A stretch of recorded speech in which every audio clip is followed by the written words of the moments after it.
Hi everyone. Hello. Hopefully this is working. Yeah.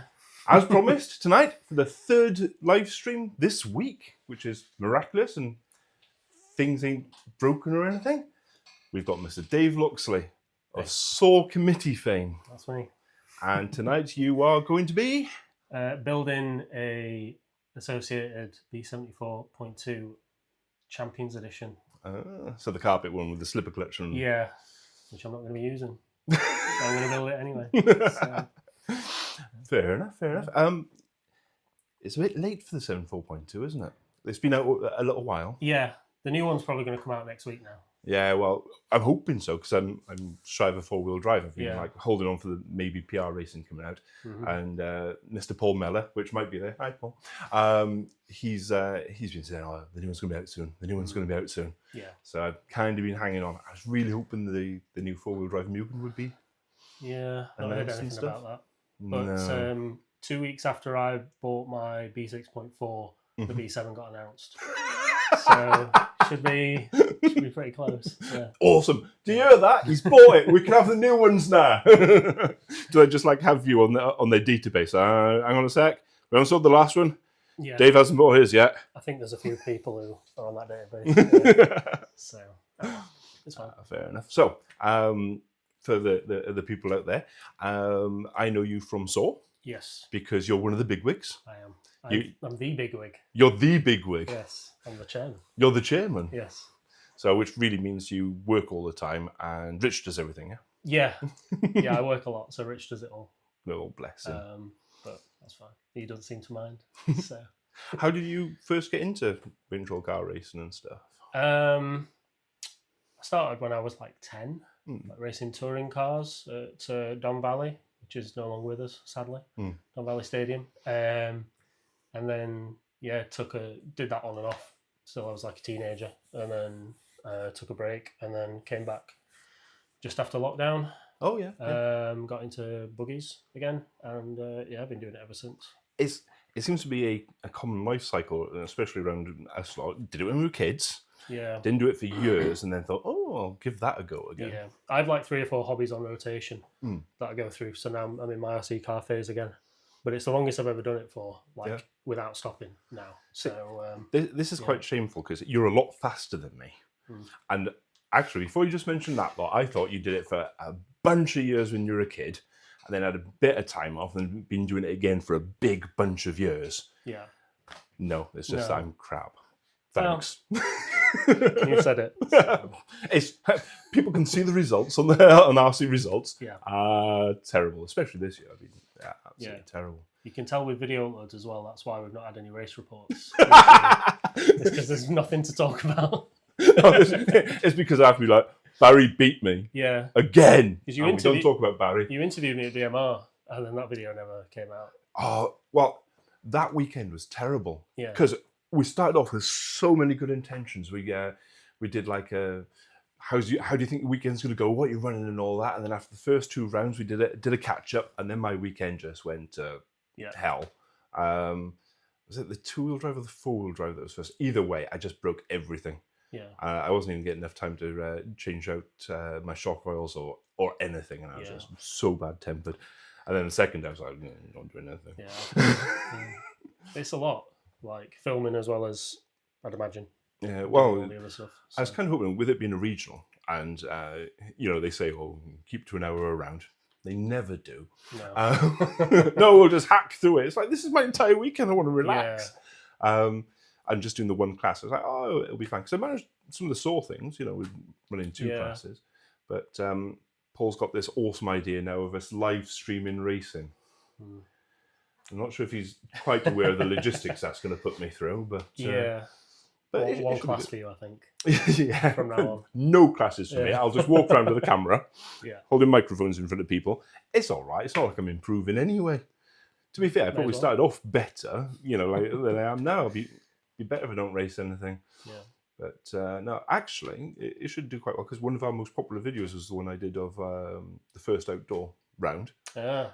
I think people like to see people more than they like to see little toy cars running around. I think so.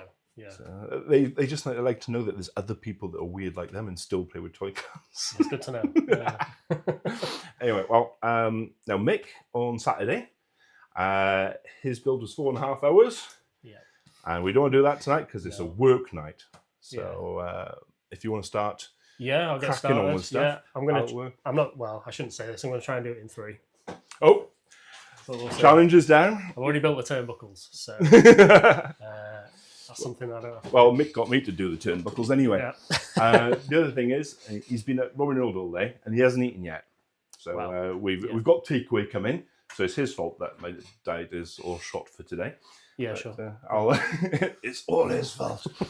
I'll swap the camera around to the usual build. I'll push order on the kebabish, and if you want to take it away for a sec while I sort out food. Let's do it. We all good with the... You all see me and everything? Yeah. You look beautiful. It's all right. Oh, thank you. Right. I'm not going to do an unboxing because no one cares about that. So...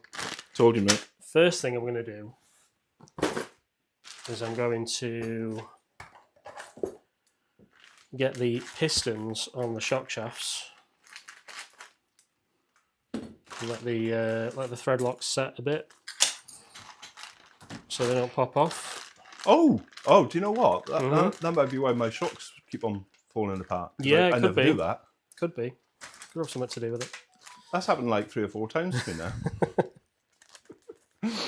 It's nice that you put the thought into this as well. You know, like, well, if I do it in this order, then it saves a bit of time. Yeah. Me and Mick on Saturday, we were just like, let's just mess around for a bit. Well, I put a painful amount of thought into everything that I do, so. Apart from accepting to come here today, you didn't put much thought into that. No, straight on it. So, Mick's complaining that we were late. Okay. He suffers with the same bladder thing as you, Mick. Yeah. I'll still be done before him. So. Chris is here. Hi, Chris. Hi, Chris. And Paul as well. And Matt hasn't made a noise, but his Mrs. Jess is here. Oh, hang on a sec. As an F2 driver, what does Dave think of driving standards in buggy racing? Oof. I think Matt has originated that question. Well, I think they could be better. Well, before I go on, can everyone hear me all right? Can everyone hear us all right? We all good? We won't get feedback for like another minute because like the stream lags behind. Yeah. I think it's so that if everything goes wrong, I can push, rewind and stop and stuff. Okay. Well, I'll just carry on then. I think that the standards are all right, but I think the problem is that like, one of the main problems is that I think our qualifying format is too similar to racing. Yeah.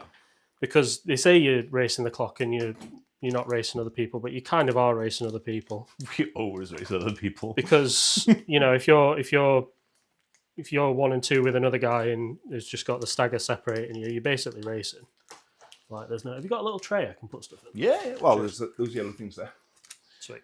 And then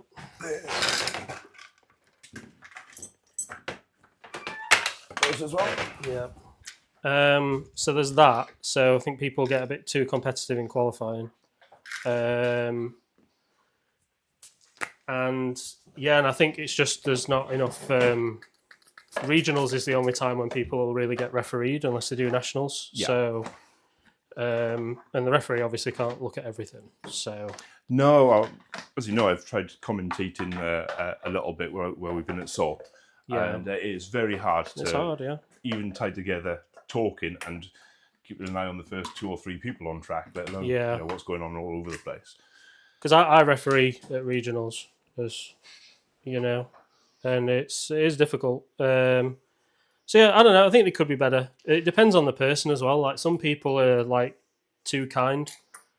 I'd say I'm a bit too kind. I could do with being a bit more ruthless, but then other people just have you off and not have a second thought about it. So. I think the other thing is as well, it's a broad cross section of people who do race. Like me and Mick and all that, we'll just turn up for a laugh. Yeah. So and Dan as well. I love racing against Dan because we're usually like knocking each other, and we'll just knock each other all the way through qualifiers and the race. Yeah. But other people like want to take it a bit more seriously, and I can see it from both points of view. If somebody's taking it seriously and wanting to improve, then it's. yeah, I can see why it would be frustrating. But the other side is, well, it's fun. Yeah, I mean, the other thing is just toy car racing. I think the bit that I find tricky, not the trickiest, but I'm not slow on a single lap, but my consistency is terrible.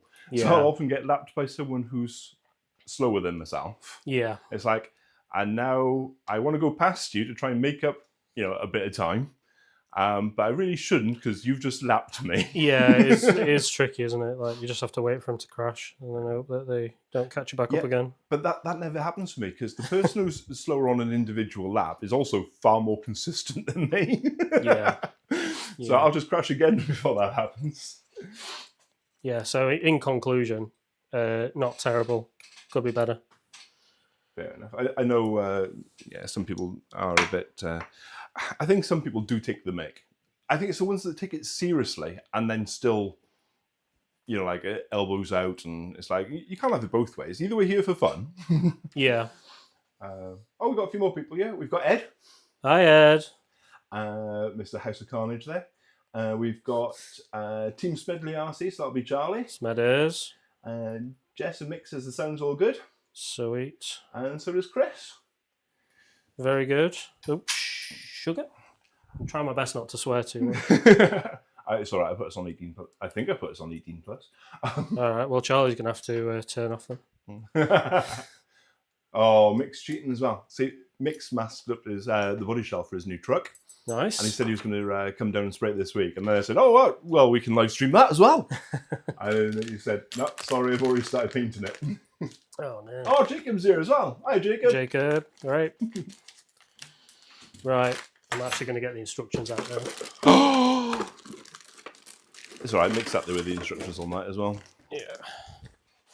Because I've built like 3 Associateds now, but I've not built a 4-wheel drive yet. You don't usually race 4-wheel drive, do you? You're no, more of a 2-wheel drive and truck man. I sold my 4-wheel drive a few years ago, and this is the first time.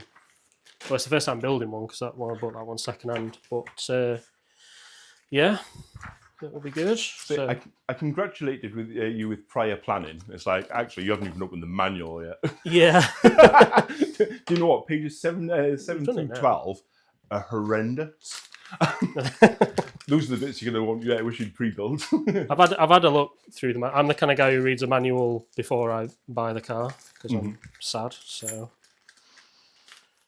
yeah, I think that's one of the nicer things since I was a lad. Yeah, keep hold of all the things like the manuals and everything. You couldn't find out information anywhere, and these days it's like, oh, I'll just download it. Yeah. Me and Mick have got very different approaches to paperwork. Right. And stuff. I'm like, oh, I'll just chuck it in the bin and download it and keep it on my phone and stuff. Whereas Mick carries the things around with him. Right. Yeah. And then we get somewhere, and I have to embarrassingly ask him for the instructions for the speedos because I can't remember what the settings were, and I threw the thing away. But we don't mention that, do we, Mick? No. Are we just going to be talking about Mick all night? Probably. Yeah. To be fair, so far, the only thing I've got to compare this experience to is one where I did it by myself, and one where I did it with Mick. So that's fair. Yeah, it's all right. I'm only kidding. The next person in, I'll compare him to you. Oh god. Right, so I'm just doing the diffs now. Well, I'm going to start the diffs. Get the oil in there. Let it bleed out a bit. Get the air bleed out while we do the rest of it. I think the way we did it on Saturday was much better. Of just pour the oil in and then wait around until it... Yeah, just watching it happen. Yeah, it's kind of like the RC thing of watching paint dry. Yeah. We weren't too down with the whole let's be entertaining thing. Yeah, no, you don't need that. People aren't here for entertainment. Johnny's asking, what have I missed? Absolutely nothing. Oh, what do I have to do? I missed that. What does he have to do? He has to leave. He has to leave because it's an 18+ stream. Yeah, you're underage, mate. Yeah, that's what he has to do. It's all right. In the last one, Charlie was complaining about how long it took Mick to build the truck. Okay. So he's got to come down. He's got to do it in 2 hours, he said. Right, yeah. He could do that. Jacob's asking, why do you clean the screws and the parts and what with? I do that. You probably don't need to. It's to get the machine oil off. Okay. It helps the thread lock work a bit better. So I'd do it. I probably wouldn't bother on the M3s, but on those M2s on the shock shafts, I do it because you don't want those to pop off. So no, it's brilliant when you're going down the straight. My V4 just dropped its entire back end off when I went over to Bench Buddies one time. Oh, nice. Actually, my 4-wheel drive did it a couple of weeks back as well. Yeah. I really must learn from my mistakes. So what is it you wash it off with? Sorry. It's isopropyl alcohol. Oh, isopropyl alcohol. Rubbing alcohol. I use that to clean everything. We've got litres of the stuff around. It's good stuff. I usually use these chemist squirty bottle things with the straw that goes to so you can just squeeze it and cover everything, including Dave. Little bastard. Yeah. Tweezers. So yes, Jacob, isopropyl alcohol. Isopropyl alcohol. For the extra adhesion of the thread lock. You can get 10 litres off eBay for a tenner, so I'll just do that. Yeah, that's what I did. We've actually got a bulk storage cupboard in the corner. Oh, yeah. And we've got 5 2-litre boxes, bottles in their boxes. Yeah, isopropyl alcohol comes in boxes. We kind of take the same approach to all fluids. Yeah. Last time out when we bought super glue, we bought 10 bottles of it. Because when you can get 10 bottles of super glue for the same price of 2, why wouldn't you? Yeah, that's the secret trick to RC stuff is when you find the regular consumer version of an RC product. Mm-hmm. It's always just cheaper than the RC brand where they'll take they'll half half the amount and double the price or whatever. Yeah, so I had fun a few months ago going through and trying to find all the different kinds of greases. Yeah, well that's what this is. This is just what I use on my diffs. It's just Lucas oil, red and tacky grease. Yeah. And it's just red lithium grease. And you can buy a giant tub for a tenner that'll last you a lifetime. Okay. So if you get Core RC sells it, not to call out Core RC, but it's okay. They won't have to find us. I'll do it. Yeah, they sell a tiny little tub for the same price. Yeah. That has 1/10 the amount. So yeah, that's a good one. I can't remember what I was looking for. It was I think it was gearbox grease, and then I gave up and I just bought the one that sounded coolest. It was called Wolf's Blood. Because it was black lithium grease, but with a red tinge to it. That's that is cool. That's all it is, isn't it? It's. Yeah, well, that's why I keep on telling people that RC companies don't actually go out and formulate things themselves, specifically perfectly. They'll go out and find the closest and slap a sticker on it. There's no point doing that either, is there?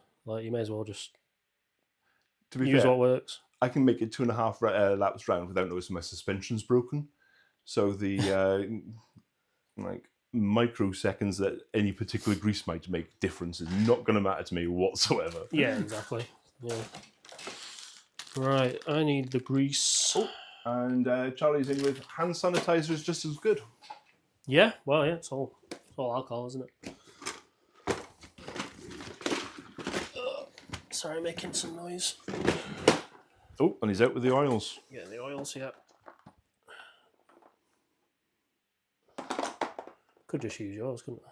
Yeah, you could. That's all right. That's what Mick didn't even turn up with tools. Oh no, he did turn up with tools. So Jess, brackets Matt, what do you think is the best thing about SOAR Club, and where is the club going in the future? Matt trying to get some inside information there. It won't matter because you haven't turned up after the summer. You've gone racing bigger cars in Halifax. But yes, to the people that do turn up. Yeah. Best thing is just how friendly everything is. So that's... Yeah, I think that's the best thing. Everyone's really friendly and welcoming. We always have new people turning up. Because I think when the club first started, it was pretty much all new people. Yeah. Who were there. So that's good. And it's not really, it's not cliquey at all. Mm-hmm. So I think that's the best bit. And also because we race on grass, which is just better, in my opinion. But I've got a few reasons I think it's brilliant. Yep. One is grass outside. That's very unusual these days in the UK. Everyone else has got AstroTurf all over the place, haven't they? Yeah. But I think the main thing is, I think you guys managed to get a really good balance, because there's some clubs that are very relaxed and not organised at all, and it's just... Yeah, we used to be like that. Yeah, no, you didn't. But you know, the day doesn't really do much. But then there's other clubs that are very efficient, and you know, very down with the rules. I think you strike a really good balance between, we're here to have fun, but we're going to do it in, you know, an organised, controlled thank you. kind of way. Well, I say this to you, but the last time I saw you at a club meet was, I don't know how long ago. So really, it's to Rich. Yeah, Rich does a really good job of doing everything, while I do relatively little. It's because you're always offshore all the time. I do work a lot, but everyone already knows that, so I won't go into it too much. I think the other thing is like you said, everyone's very friendly and very welcoming. And there's a lot of people that do a lot of stuff around the place. Like obviously Simon turns up early as well, and Mark and everyone. And well, Mark turns up. But is Mark watching? I hope he is. He hasn't mentioned if he is, so go ahead and insult him. We'll be fine. Oh, I would have done it anyway. No. Oh, you're going to wait till he turns up to insult him? Yeah, I'll save this for later. Yeah. No, Mark's the treasurer. He does stuff sometimes, and it's good when he does. But no, yeah, and where we're going, we're just going to carry on doing what we're doing. We're going to get a container, to go where the trailer is now, so we'll have more storage space. So hopefully that'll happen at the end of the season, so soon. And then we're just going to keep doing what we're doing. To be fair, I've had a close-ish relationship with the club. In the admin chat. How foolish is that? In fact, there's been days that not many of the committee have been there, and then they've let me touch electronic things as well, like the timing gear. But from the admin chat, I know you guys are always thinking and planning for the future and everything. It's not just, it all happens on a Sunday. Yeah. I know, well, obviously Rich is talking about some stuff for getting sorted over winter, like you're saying, the container and the storage and new carpet and stuff.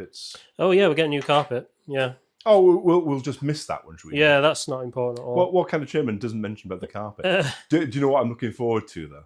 Yeah. I remember the first indoor season I did, which was not last winter, the winter before. Yeah. You were paranoid about the carpet. Was it? Oh, yeah. It was like, don't do the carpet. The carpet is sacred. I never really cared much about the carpet because it was old when we got it. So I wasn't too bothered about it. But yeah. Yeah. We are going to have to be careful with it now when we get new stuff. Yeah, well, you've got to take care of new things when you got it, haven't you? Yeah. But it's going to be shock protectors, guys. Yeah. Especially on the four-wheel drives. Yeah. So I think the rally cars will get away with it. Yeah, I think most, as long as the body posts aren't like 3 inches long. Yeah, well, a lot of them come with shock protectors on them now, don't yeah, they? Most two-wheel drives have got shock protectors now. The new PR Racing one has. Yeah. So yeah, it's just going to be four-wheel drives really. But yeah, people are going to have to bring those, and then we are going to get some to sell to people who forgot them. So, no excuse. The number of the shock protector sets I picked up when I was over at Bench Buddies because I always forgot them. Yeah. Yeah. I always find it difficult in the four-wheel drive as well because they just like twizzle around. Yeah. You know, like the most common design ones. There must be a market there. Well, people 3D print them, but they just fall apart, don't they? Yeah. Jacob's asking, are the winter dates out? They're not, no. We need to get on that, don't we? We have no winter dates yet. No. we will figure it out soon and let you know. Mick wants to know why I'm in the admin chat when I'm not an admin. I don't know. I've got no idea. I think Mark added me. We just wanted a useful idiot who could run the race when we're all at Truck Nationals, I think. Probably. Yeah. No, that is what it was. Oh, we better let him in the chat because we want him to do some labour. Basically, yeah. If you didn't have your van, Yeah, you heard it, Mick. It's not me that's in the admin chat. It's my van. Yeah, it's his van. Yeti's van is crucial to the running of the club. Cool. Right. So I've got the diffs with oil in them. So I'm gonna set these aside. Let that oil, let the air all bleed out, and then we'll get back to the actual car. Right now, Mick is watching his video back to see how long it took to get the diff done. Okay. And he'll be like, not beating me by that much. I've just done 2. Well, I was going to say, then you've got to point out that there's 2 of them. Yeah. Right. That's that. I think Paul Miller's calling into question what Sammy identifies as. What about Sammy? She's part of the admin. He's my favourite. Yeah. I think he's settled on one pronoun, though. Sammy's my favourite as well. Yeah. Right, chassis time. Full on chassis plate. I'm going to do the thing that makes me cringe every time other people do it and rip it through the bag. I'm going to check where our food is. There we go, that's a good idea. Oh, we got a bit of time for food yet. Yeah. It's saying between 10 to and 10 past. Very good. I probably could have got you to sort the bags out. Well, I did say that I could act as PA and trim things up and. Yeah, I forgot about that. Side guards, chassis braces. Mick's saying it won't be a van for long. What's in place when it's not a van? You've seen how long this is taking, Mick. It's going to be a van for several years yet. Yeah. But apart from that, I think someone is going to be welding some wheels onto it, because if someone welded them on, they'd fall off. So I think at some point we'll be dragging it back here to get some welding done on the stairs, and then use the stairs as a trolley to move all the rust from around. But it's going to be easier as well, because with the container going where the trailer is, we won't have to drag it so far. It'll be fine. In fact, we probably won't have to put it up every week, because some weeks we can use the container as the rostrum, hopefully. And other weeks when we have to move around to give the grass a bit of a rest, that's when we have to do some work. It'll all be fine. You say that? I can't remember the last time I saw you move those steps. I did for the Truck Nationals. I'm a weak man, you know that. Heavy lifting is not for me.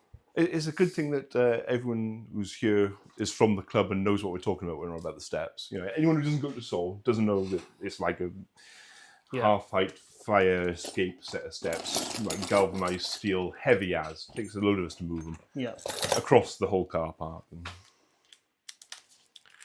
Yep, it's a struggle. Oh, and he's using the electric tools. I am. Mick did it all by hand.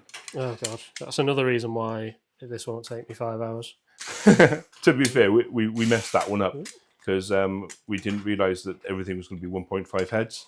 We haven't got a power bit for the 1.5. I don't want to go in. I shouldn't have been so cocky. Screw's not going in now. There we go. There we go. Right.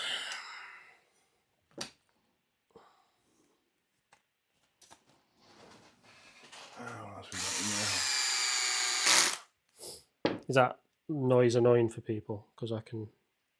It'll be fine. And just turn the sound down, and they don't have to listen to us either. Out of the two things that's annoying, do you think it's going to be the electric screwdriver or us? Yeah, probably us. It's fair.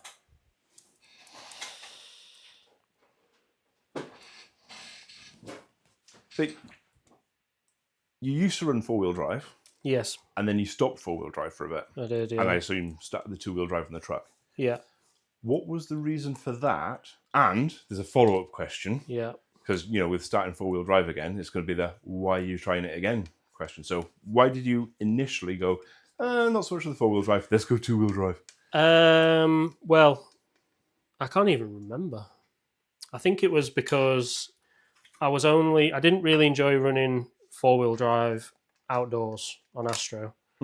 And I didn't want to drive it on carpet. I've never actually driven a 4-wheel drive on carpet because the idea does not appeal to me at all. I might do, but and then I was only really running it at Worksop. Yeah.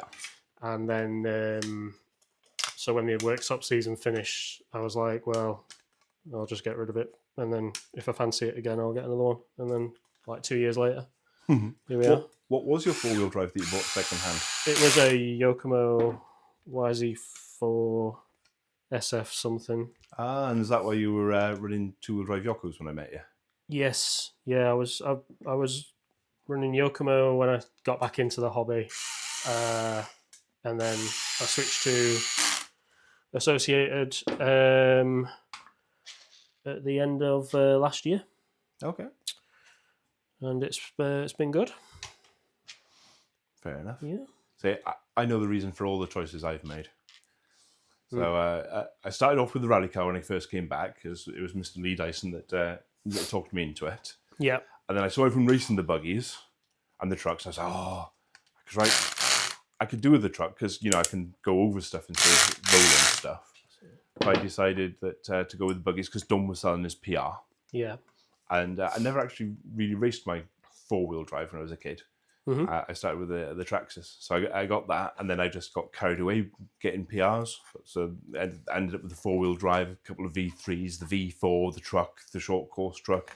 That I do entirely blame Mick for most of them, because he just kept on finding stupid good deals on the net. Like that short course truck, we paid £100 for it with electrics and everything. Jeez. I know, right? But I made a conscious decision of most people, or most of the fastest people, race the 2-wheel drives. Yeah. And I was like, well, if I want to get better, I'm going to get better faster racing the fast guys, and that's what they're racing. Yeah. Of course, it's gone all horrendously wrong because I've just got slower. So, I definitely prefer 2-wheel drive. It's truck's my favourite, but 2-wheel drive is the best one to race, I think. 4-wheel drive's all right, but I think you see people get into the hobby with 4-wheel drive, and then they just, like, as soon as they get a 2-wheel drive, they just can't drive it. Yeah, it was a very different style, isn't it? Yeah. So yeah, I'm going to be. So I've got this because I wanted to race at Worksop again. Yeah. This year, I wasn't sure if I was going to do it or not because they got rid of trucks again. So, and then I decided it's only 20 minutes from my house, so I may as well. Mm-hmm. So, and because it's a long day, running one class is a bit boring, to be honest. So yeah, here we are. So. Has anyone pointed out to you as well? You're only going to get 1 week. Actually, I bet you're not even going to run it the one weekend outside, are you? You're just going to keep it for Worksop total. I'm planning on running it at the regionals next year. Oh, okay. I'm thinking about doing nationals next year, and if I do, then obviously that's another reason to have a 4-wheel drive. But I'm still a bit on the fence about that, so I'm not sure.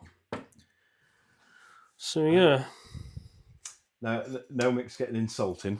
I think he sensed that you're creeping ahead on this whole speed build thing. He wants to point out you're getting a bit thin on top. Thin on top? Oh, I know, Mick. No one is more aware of that than I am. I asked if the camera could see my bald spot, and he said no. Well, to be fair, you weren't even that far forward at the time. Yeah. Matt's got another question.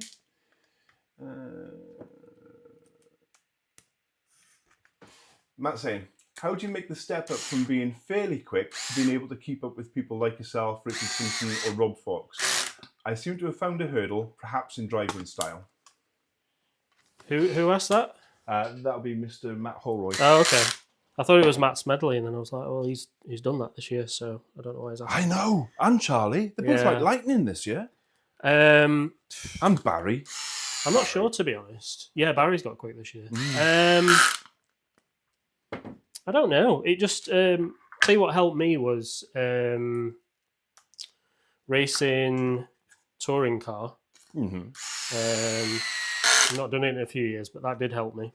And then when I started racing at MB on Wednesday nights, that was when I started to get quicker, and I started to like win C finals and stuff consistently. I think it's just like racing against more competition. Yeah. I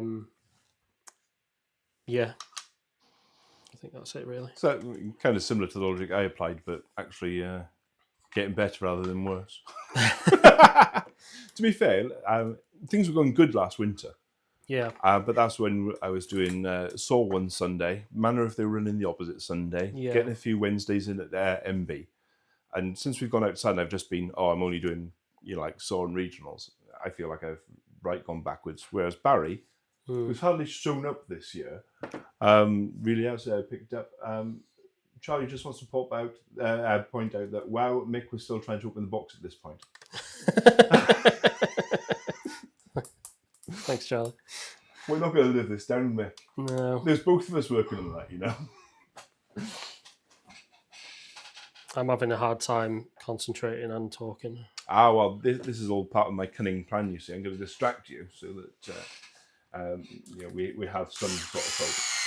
Yeah. One of the thoughts we did have was whenever we get someone on, a bit like a start in a reasonably priced car, we'd get a fairly basic kit that can be built in like half hour, 45 minutes or something.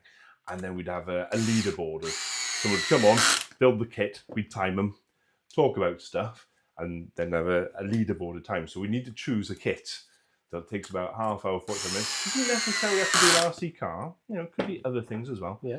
But then we'll strip it down for the next person to build. And the people who I don't like, I'll lose parts. It's a good job I didn't get this kit off you then, isn't it? Dude, you'd have no wheels. The wishbones would be hidden outside in the unit somewhere.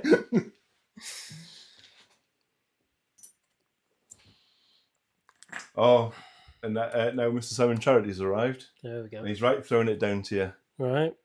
Only C finals at MB. You need to step up your game. Well, that was a couple of years ago.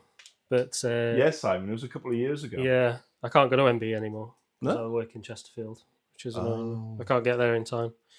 But yeah, I was pretty happy with my C finals. Yeah. Obviously, Simon's lad Cam's got a lot quicker since then, so I think he's in the B finals now. But Simon's not him, is he? He's living vicariously to his son here. Yeah. What finals are you in, Simon? Exactly. There we go. You know what? I'm getting right hungry now. Yeah, I'm starving. I maybe should have had some breakfast. That would have helped, yeah. Yeah. Oh, well.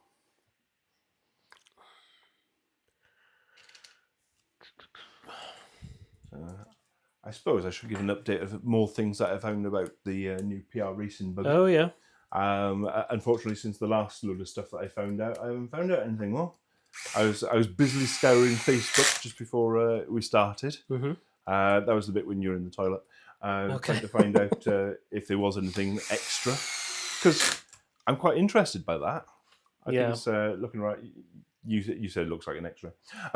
No, I said it looks like a two-wheel drive buggy. Oh, yeah, you did, actually. Which it does. The thing is, all of them look pretty similar these days, don't they? It's the devil's in the details. They do, yeah. It doesn't look... there's nothing about it that I'm like, oh, that's interesting. Well, for me it is, because obviously I've lived with the V3, the V4, and the trucks and everything. Yeah. And to me, it's like, oh, it's a further evolution. I can still use all the same spares of the quantity of spares that we've amassed for them. Yeah, there is something to be said for that, isn't there? Well, I've really liked the B7 and the Mugen. Yeah. And I oscillate between the two of which one I prefer. Often within 3 or 4 laps, because I spent a day at Robin Hood, and I'd run the B7 for a bit and think, oh, this is awesome! And then forget how to drive, and then driving the Mugen, it's like, oh, this is awesome. Yeah, you've been doing my head in with that all year. You need to pick one. No, Just pick one and run it. But of course, getting into a new platform, there's always this thing of, better get some space for this now. Yeah. The bit that we worked out, quite scary, because I used the PR racing as a kind of a baseline for this. Yeah. Of right, well, I'll add the parts that I've broken in a year, and how much it would cost to buy them. Yeah. And that's a dangerous game. It cost more than the kit, so I ended up getting another kit just because I wanted all the spares that I'd broken with the PR. Yeah. That's fair. Yeah, that is good. If you do break stuff, it is good to get another kit, and then you just replace bits when you break them. I've never had to do that. But... Oh, you don't crash as much as me. Take into account on one day at SOAR, I managed to tear the front arms off the 4-wheel drive 4 times. Not bad when there's 5 rounds. Good going, that. But one of those rounds, I broke both of them off. And I managed to tear off both left-hand side wishbones off the 2-wheel drive when I hit one of the pillars. Right. It's spectacular how many parts I can get through.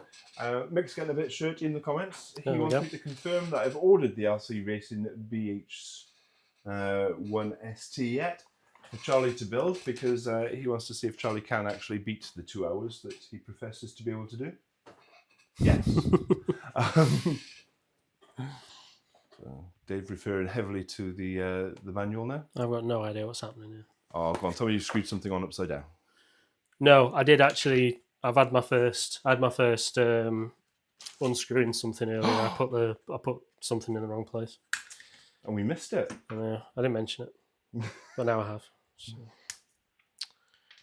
Yeah, I say if I'd built one of these before, it would have been okay. If I was building a 2-wheel drive, I could do it with my eyes closed. But, yeah, I'm pretty much like that with anything that PR's designed lately. Yeah, It's not from building the kit initially, though. It's just the 12 times that I've had to put it back together. In fact, my better half, Lizzie, she used to come down on Sundays.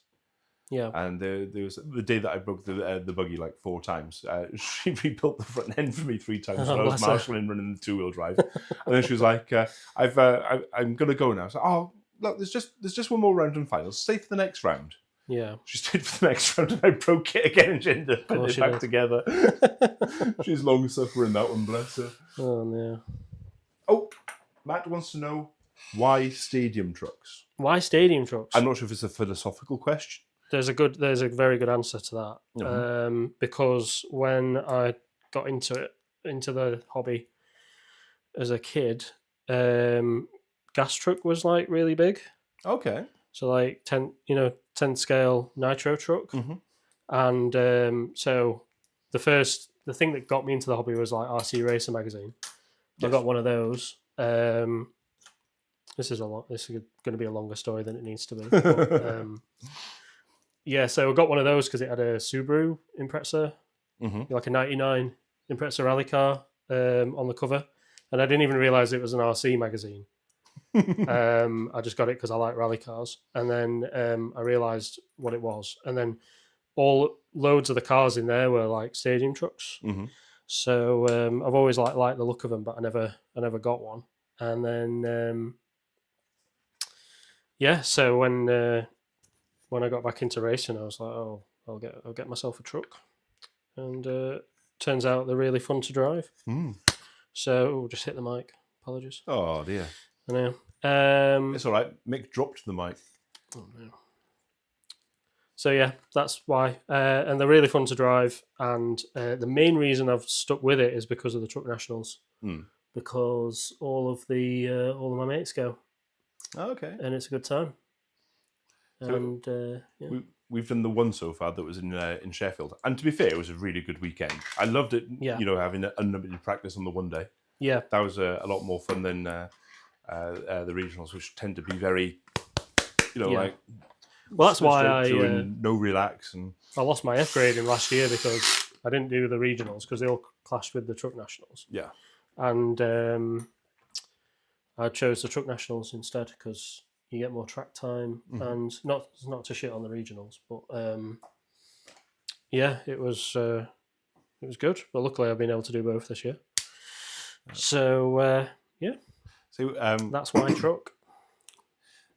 I've applied different logic to this. I haven't followed through with my logic. Okay. But 4-wheel drives and 2-wheel drives drive really differently, and some days it's a bit tricky swapping between the two. When you're running a club event, whereas the 2-wheel drives and the trucks are a bit closer. The other thing is they share a load of parts. Yeah. Usually, if you get the same manufacturer.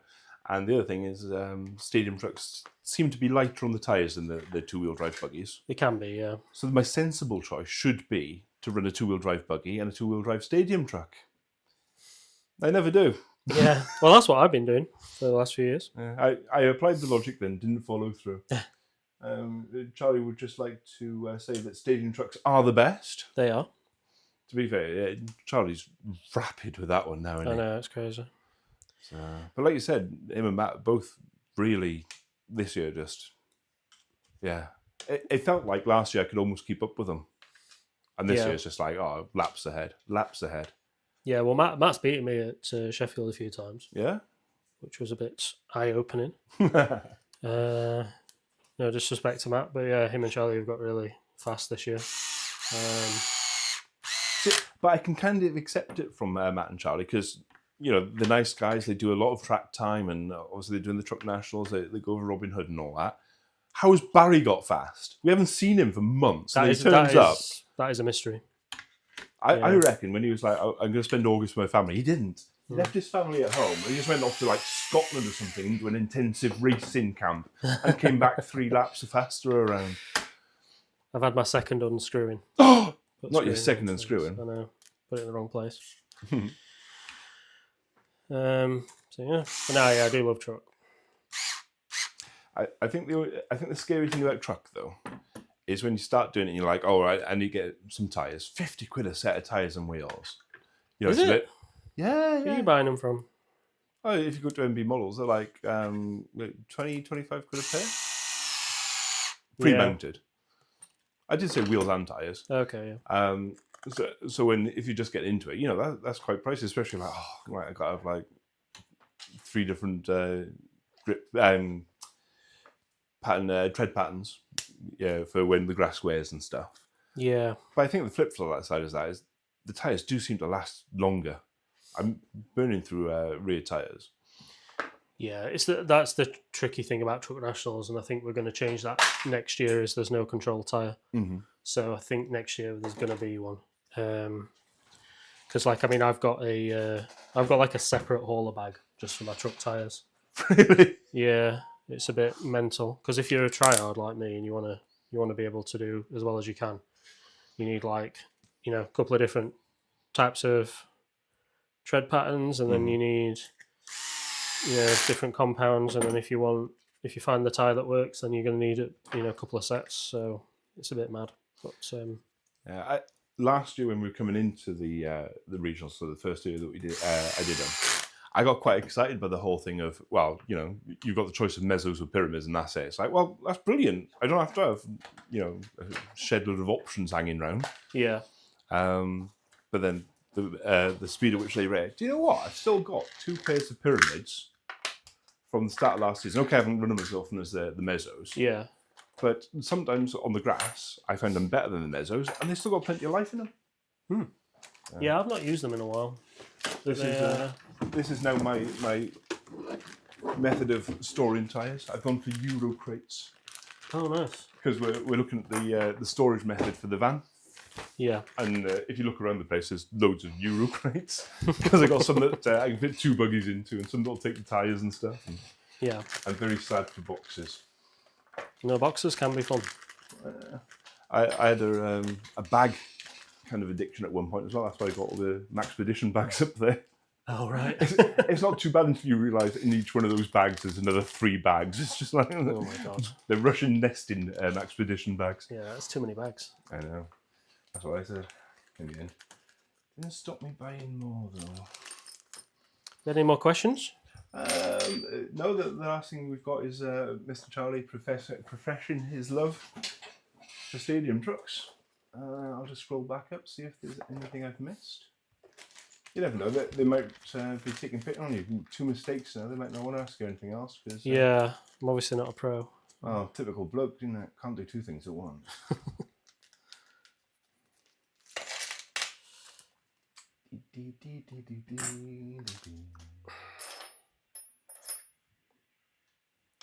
I've got an important question. Yes.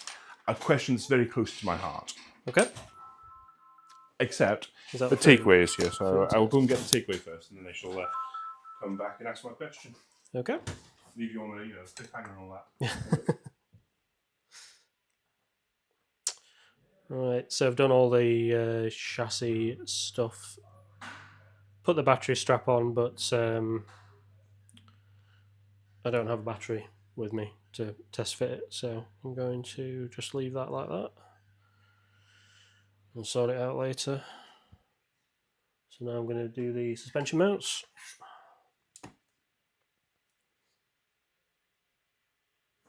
Put a pill in there first. So like I said, not built one of these before, so you'll have to bear with me.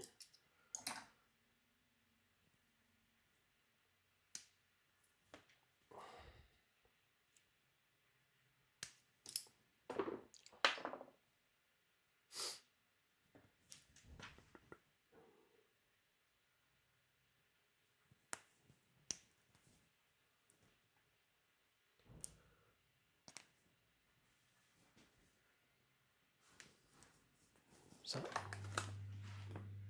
Yep.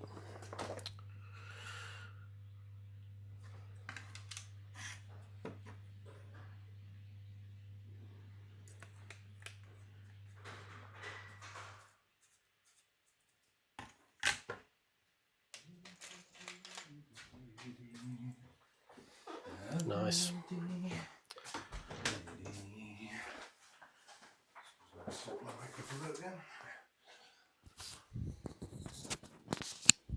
That's too much thread lock. You can never have too much thread lock. So yeah, my question. Yes. So they do a membership thing. Yes. Oh, don't ask me about it. So for some reason, I can weasel my way into the admin chat. Yeah. I can turn up quite prolifically. Yeah. And yet I can still not be a member. I'm not even a member, and I'm the chairman. Do I have to learn a secret handshake first, or is it that you got to be bestest friends with someone, or? I am going to tell you what I tell everyone else. Yeah. Ask Rich. Ask Rich. Ask Rich. Yeah. So yeah, we do have a membership for the club, but it is not really. We have thought about it, but not. How do I say this? I'm not sounding like an idiot. We've never really formalized it. Yeah. So we do have people who are members, but how they go about doing that is basically just talking to Rich. So if you're not a member yet and you've asked Rich, then I'm guessing he doesn't want you to be a member. Do you know what? That's the feeling that I'm getting. Yeah. Oh, I know what it is. What? I have to ask if the van can be a member. Oh yeah, the van's a member of the admin chat. Yeah, we'd give the van a membership. Oh right, I'll just reload off the van's membership then.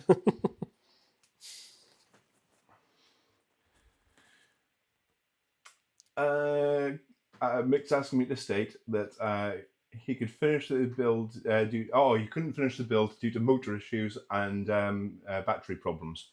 But it's okay, Mick, because I'm not gonna put electrics in this tonight. Dave's not going for electrics either. But your batteries will arrive. There you go. Teeny tiny batteries for your teeny tiny truck.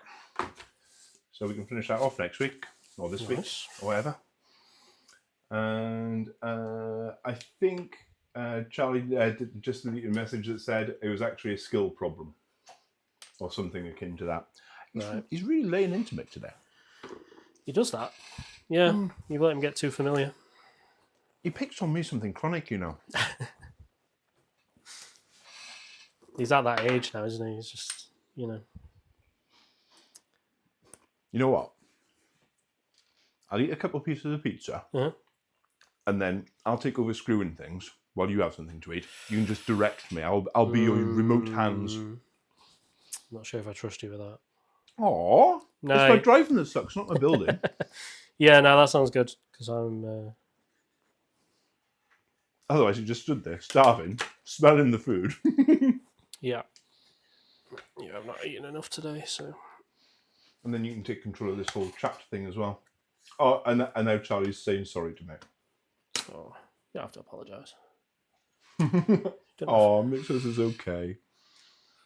It's all right. There's just a small little war going off in the chat. They don't actually care what we're talking about or what we're building. That's absolutely fair. Yeah. To be fair, I wouldn't be too interested either. I'm feeling a bit sorry for inflicting this week on everyone. It's like I've been posting in the club thing all week. Oh, we're doing 3 live streams. Come and see us if you want to. Please come and see us. It's like, but we're not going to make any effort to be entertaining whatsoever. Yeah.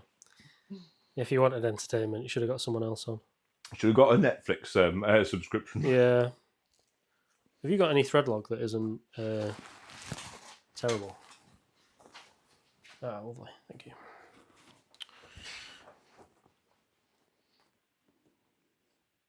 What's terrible about yours? It doesn't come out of the bottle. Oh, okay.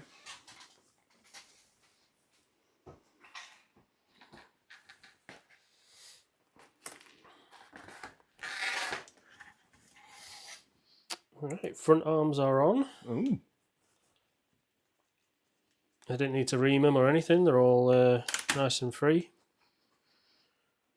That was one thing that surprised me about the Associated is that, like, coming from Yokomo, like everyone always said, like, oh, you know, Yokomo better quality, Associated's a bit lower quality in that, but I've not had to ream an arm or sand an arm to get it to fit freely on an Associated bag. I did have to do that on the Yokomo. You know what? So somebody mentioned that to me as well before I bought the B7. So when I bought the B7, you know, I was doing a build video and all that. I thought, you know what? I'll look professional, or, you know, try to look a little bit professional. I'll get a reamer. Yeah. And it didn't even touch the holes. It was sweet as. But I think plastic moldings in general have got a lot better in the last, you know, like half a decade or whatever. Yeah, big time. Because PR racing ones don't need reaming, or I don't think I've come across one in a while. It's needed. No. I did have to sand the arms on my truck, but that was just because I put 4 degrees toe on it.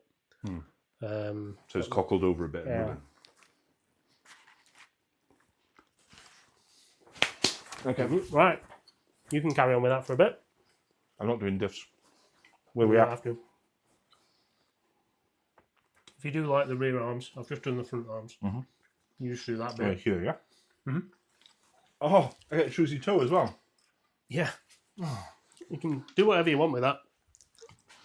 I'm probably going to have to change it later That's a anyway. blade. I'm just going to take it apart after everything you've touched. Right, with your. If you just put them in the center on both, that'll do.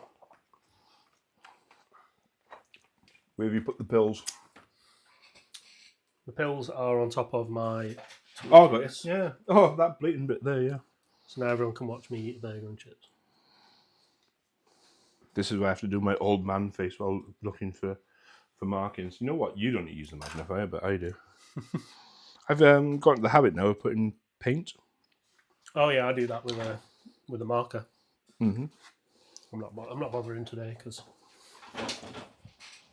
why give away these fast guy secrets? All right. Any comments? To be fair, I think everyone's buggered off for their tea. They're like, well, they're eating. I don't blame them.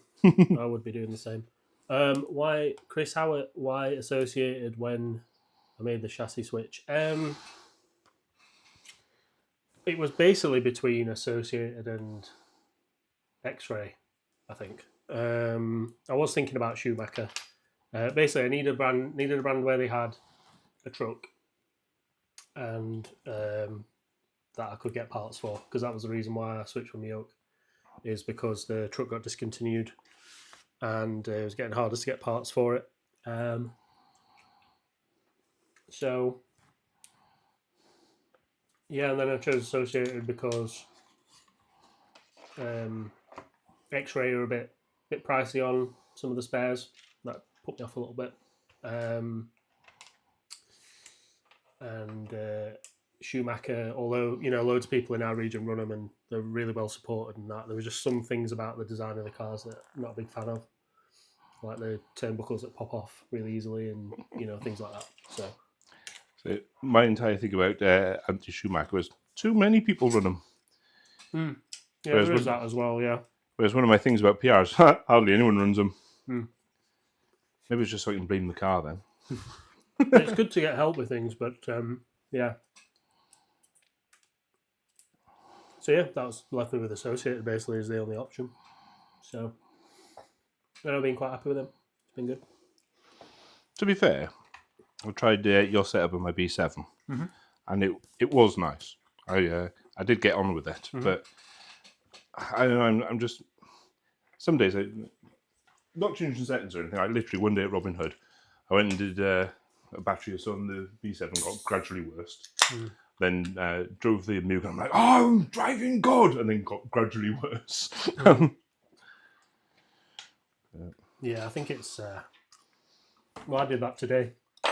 So I did some practice at Robin Hood today, and I've not driven in like a month. So started off a bit shaky, and then I got into it, and then towards the end, I was just crashing a lot more than I was. I think I was just pushing a bit harder. Yeah. Well, Richard Birchall didn't fancy Techno.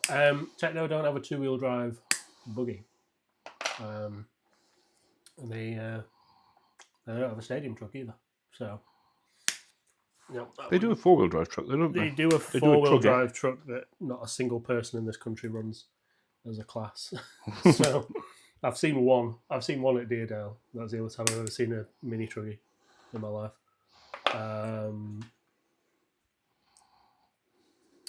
Yeti top PR driver at regionals. I don't think I was. You know, I thought you would have won that by default. Oh no, there's a few PR trucks at the National, weren't there? I don't know. Was I the only one at the regionals? Oh, not this year. I didn't run the. I ran the four-wheel drive. Oh yeah, yeah. We'll give you that. Hey, I won something. We'll get Mike to make you a trophy. Jess Holroyd, what is racing 8th buggy like compared to 110? That is, I don't know if is that Jess or is that Matt? It'll be Matt. It'll be Matt. All right, sorry, I've misgendered you, Matt. It's so I've only done one 8th race. I did my first one this year at Shrewsbury a couple of months ago. That was really good. So I don't have much to compare it to, but it's very different. I've not, like I said, not driven a four-wheel drive car in general for a few years, so it was a bit weird getting used to having the air control. But yeah, it's good. I think the thing about e-buggy that puts people off is like the tyres. So it's even worse than stadium trucks. There's a million different tyre brands, treads, compounds. Like it's a real minefield. But I got lucky that I asked the right person what tyres to get for Shrewsbury, and they ended up being really good. So I think the thing that I like about 10 scale compared to 8 is just how easy the cars are to work on. Like when I went to do some work on my B7 after that weekend, I was like, oh my god, this car is actually fits on my desk. And doesn't weigh a ton. So yeah, but I think just racing on dirt is really fun. I really enjoyed it, which obviously we can't really do 10th scale in this country. I don't think there are any 10th scale dirt tracks anymore. So yeah, I think if I was going to pick a class to only race that, I'd probably have to do 10th scale just because there's more tracks near my V that run 10th. But if all my mates decided they wanted to do the Nitro Buggy Nationals instead of the Truck Nationals, I'd do that as well. I'd do that instead because I'd love to do that one day. But yeah. And Team Smedley, yeah, only PR driver at regionals. I think that's right. I'm glad you keep an eye on the demographics for me there, Charlie. I don't know if it's just Charlie or if it's Charlie and Matt or what, to be fair. It's probably Charlie, I'd imagine. Have you seen Charlie's got a YouTube channel as well? I have not. He was posting a few shorts the other week. Nice. I'll check it out.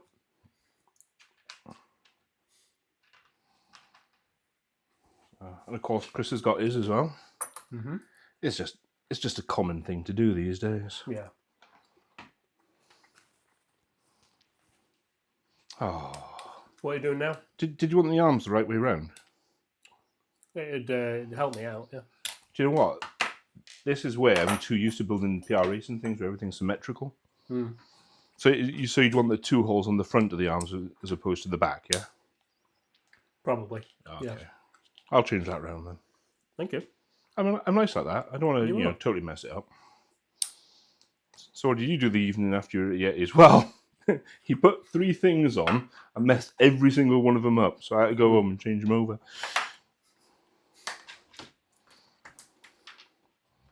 Mick does run PR as well. Yeah. He's got 4-wheel drive, 2-wheel drive, which is the V3, and a V3 truck as well. We're talking about Mick again. You said Mick. I know. He's a very nice guy. I know he is. I love Mick. To be fair, he's put up with me for 2.5 decades, so yeah. He deserves respect, if only for his patience. He does, yeah. The number of stupid things I managed to con him into over the years. He's re-welded together cars for me, swapped engines with me, all sorts, bless him. Patience of a saint. Yeah.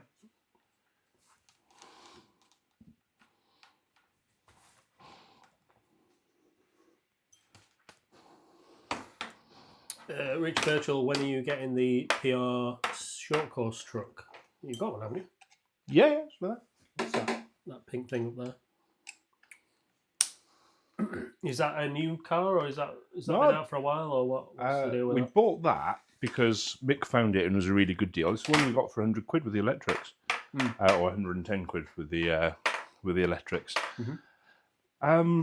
We got it at the end of last summer season. Just having every time we go racing, like, right, I want to get, practicing on the 2-wheel drive or 4-wheel drive, not, let's play with the truck. So I think Mick's driven it more than me in the car park. That, and it's also been gutted for parts. Like half the steering components are missing off it at the moment because it shares it with the 2-wheel drive. Yeah.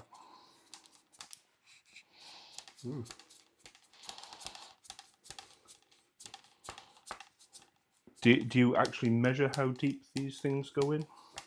Are you a measurement kind of guy, or it looks about right kind of guy? I'll sort it out later. It's all right. I can use a ruler. I know I'm Welsh, but does it say how? It says 11 millimeters. Yeah. Well. I've noticed you've brought a fancy little ruler with you. Mm-hmm. Oh, 10.5 millimeters, I guess. No. Not bad. It's so hard to fall into the "that's what she said" joke trope when I'm alive.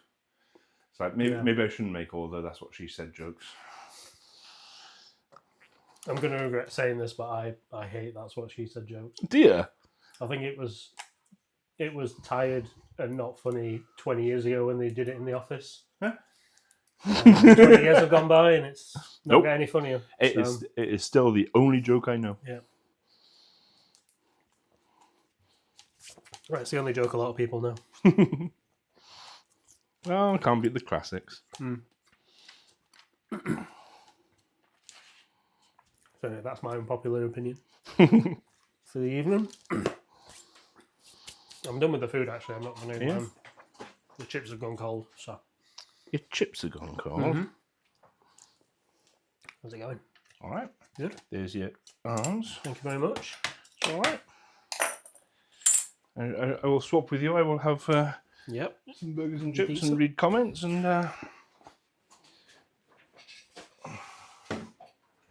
so I'm just going to check some of these screws.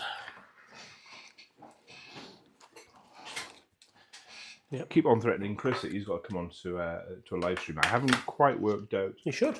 Well, I haven't quite worked out what we're going to do to him now. So I got to lure him on in some way, like, oh, well, show off all the pretty shiny wheels that you do. Yeah.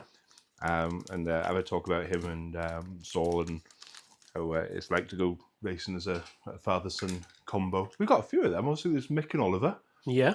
Paul and Alfie, Matt and Charlie, Adam and Hope. Yeah. I think I'm the only one that doesn't have a mini-me to take racing. Well, I don't. I have to get a dog or something. But yeah, might have to get him to do something horrendous while he's here. Sounds good. Can't wait. He can be the first one to do the speed build challenge on whatever kit we decide on. Ooh. And because he's the first one, and if there's a cheap, fast kit, it's going to be plastic as well. He'll instantly take the longest because he's got to cut all the holes. Maybe have someone you don't like on first, then. Who said I like Chris? You're making several assumptions here. You can't not like Chris. I know. He's a lovely man. He actually knows one of our busy mates as well, Steve, who now lives in Malaysia. He lives in.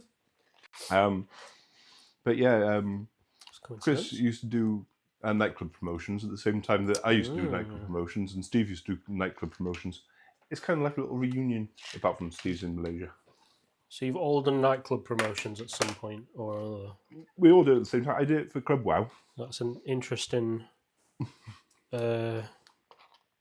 interesting thing that you've all somehow done. Well, somebody's got to do nightclub promotions, and nightclub promoters know each other, so. Yeah, okay. Yeah, but that 3 people from our club have all done it. Mick wants to point out that it's overrated taking your kids with you. I think it's awesome when you take your kids with you, because then I don't do marshalling. It's awesome when you take your kids racing. Apart from Simon, who takes his kid and then has to do the marshalling for his kid. Well, Mick still don't understand why he does that. He's got to save himself for the race concentration. Yeah, fair. No, I love it when Oliver comes, because although it's been pretty bad this year, with the way the heats have been laid out, half the time he's only been able to do half my marshalling for me. Oh no! So I don't quite agree with that. We'll have to sort that out for you. Arrange the heats so Oliver can do all my marshalling. If you can just organise the whole club weekend around it. Yeah, we'll see what we can do. So, you said you started racing again a couple of years ago. Yes. How come you did the whole let's get over-involved and become chairman of a club? Because I am stupid. Fair enough. I don't know, really. I think because we didn't really have... there weren't any off-road clubs in Sheffield. Mm-hmm. So when Phil, who started the club, said he was going to do it, I thought, oh, well, I would like there to be a club in Sheffield, so I may as well get involved and help out. And yeah, that's where that came from. But Phil's prolific at starting clubs, isn't he? He is, yeah, he does. He enjoys it. He started Sheffield, didn't he? And I think he had a hand in starting Bench Buddies. And now he does Hero in Hull. Mm-hmm. So, yeah.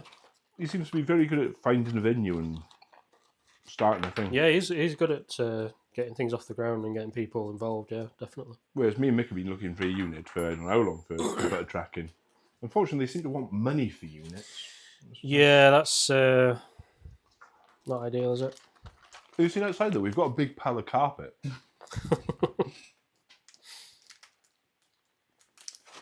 So we went and picked up Doncaster's old saloon car. Oh, car carpet. So that's out there. They've only used one side of it. Okay. I didn't know it was double-sided.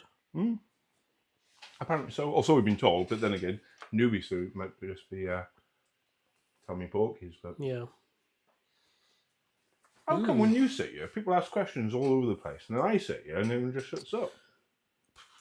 I can't answer that. They obviously prefer you to me. It's looking like that, isn't it? Well, Mick will post up in a minute affirming it, so.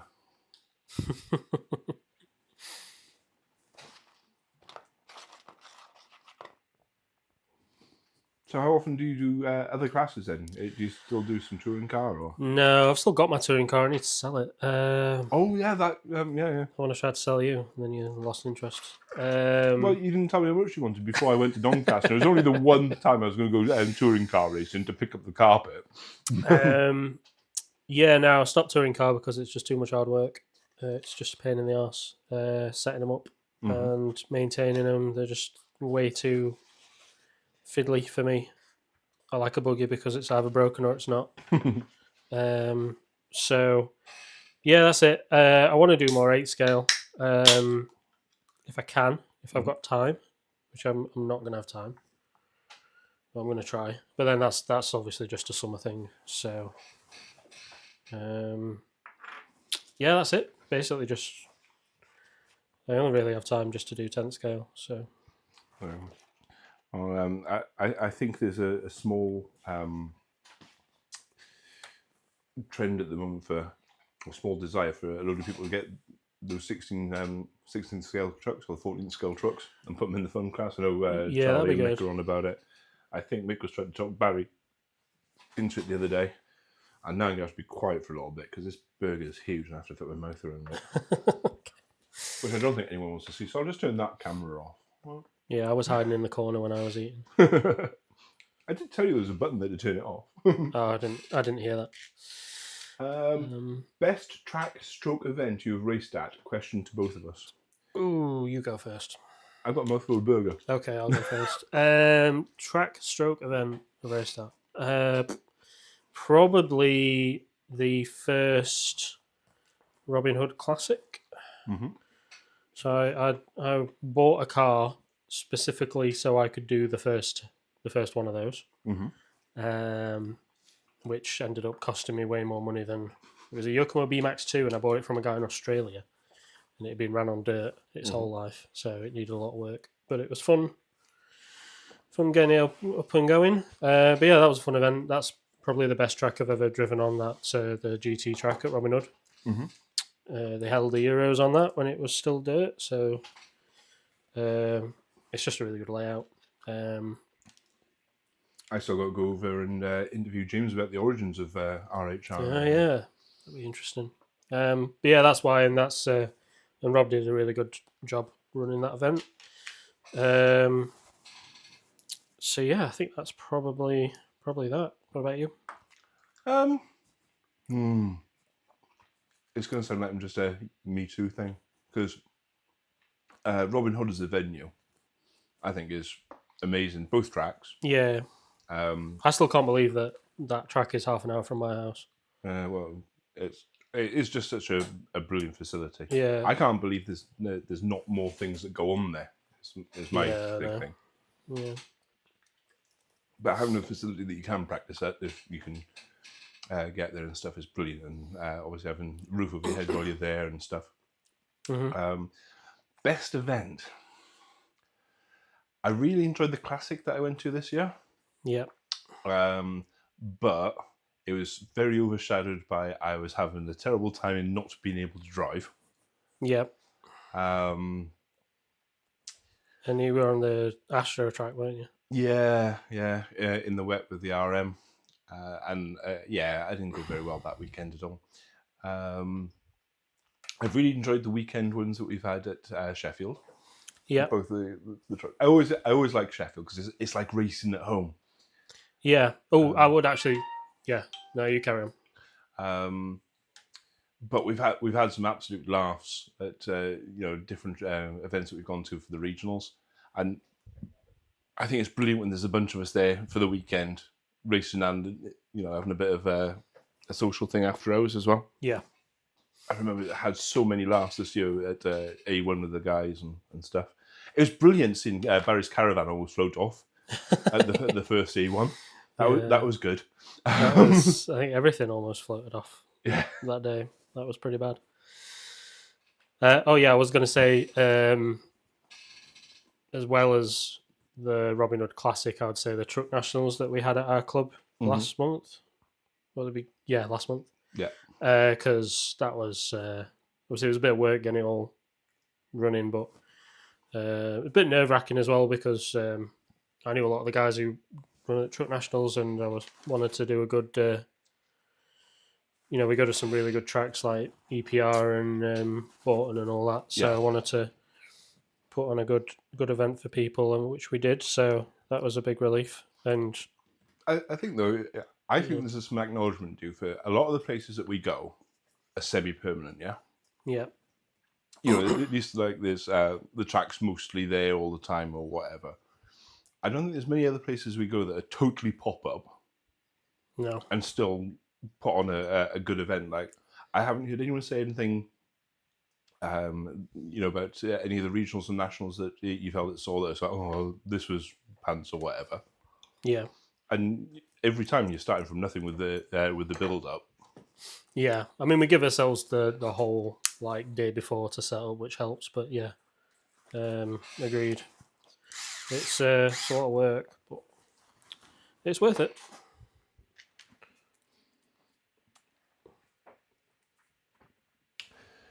CJS. I don't know whose nicknames are now, but DMS and Do We Need Tables. I'm not sure if you caught this in the other live stream. We made an effort because Pop Along Racing. Yeah. They had an event down at DMS. So Mick won that truck in a raffle. All right. And we were, I wouldn't say planned, we were talking about it for ages beforehand. Oh, did you go there? Yeah. Okay. But our point of contact I was going to do a video about it, but that was very bad evening as well. It's the evening I broke the B7 after 7 minutes on track. Oh, was that one? Yeah. Okay. But we were talking about it for a few weeks before, and Barry was kind of the point of contact. He was kind of like the lead on this. Yeah. And earlier on in the week, I think it was Mick asked if we needed tables, and Barry said no. So we turned up, 5 of us, I think, with not a table amongst us. Wow. Or chairs. So we were like the Northerners that came down and begged furniture off everyone. So, yeah. Did you get them? Mm-hmm. Managed to get through the day. The thing is, most places you go in this hobby, people do tend to be, I'd say like 90% of the people are nice. Like actually really nice people. Yeah. And then, the other 10% are, nah. I think it's a small hobby, isn't it? But I think there's enough people in it that it basically just averages out to what real life is like. I think you could say that for everything, really, couldn't you? Well, I guess so. There's like I used to do Warhammer, and that was about the same. Well, that's a much bigger hobby. I used to do painting of Warhammer. Yeah. I never actually played a Warhammer game. Really? No. But every now and then I go back to modelling things. That's why you've got a couple of Gundam in front of you as well on the little shelf. Okay, yeah. So, I used to play a lot, actually. That was what I did before I got back into racing.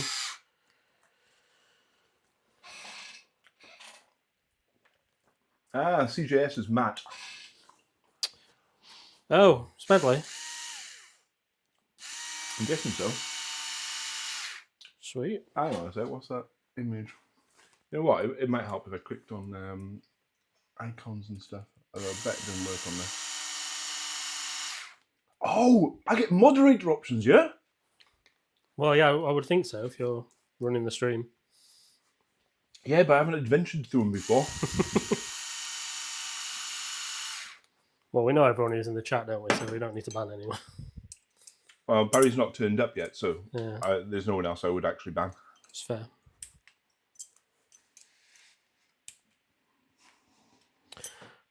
I can add people as moderators,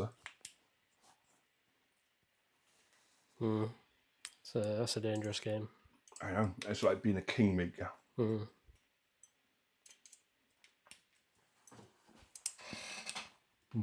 This spicy burger is spicier than usual as well. It's awesome.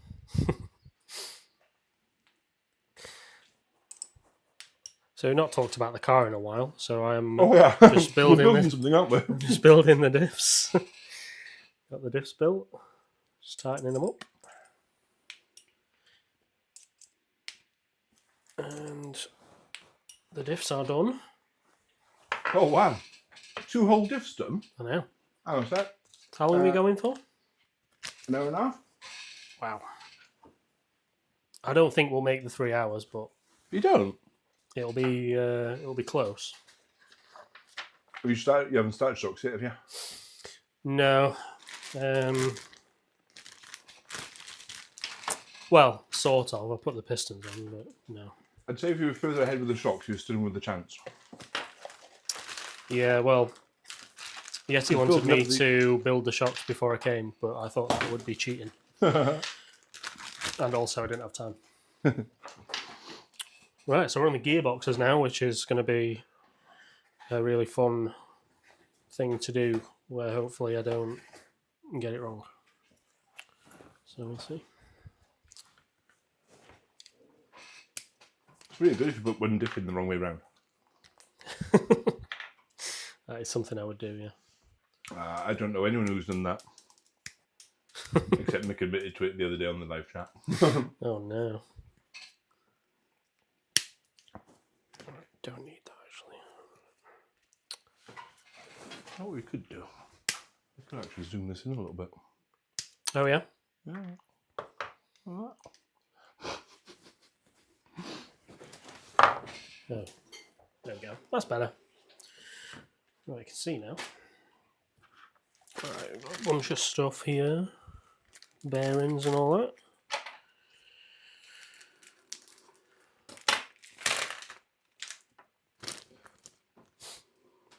Oh, Lizzie's here. And I know why Lizzie's here. She's found out Paul's here. Yeah. Lizzie only ever turns up when Paul's around. And apparently she'll do a live stream because Mick's just asked, but it's going to cost him a bottle of South African Shiraz. Right. It's an ongoing joke. Okay, fair. I won't ask any questions.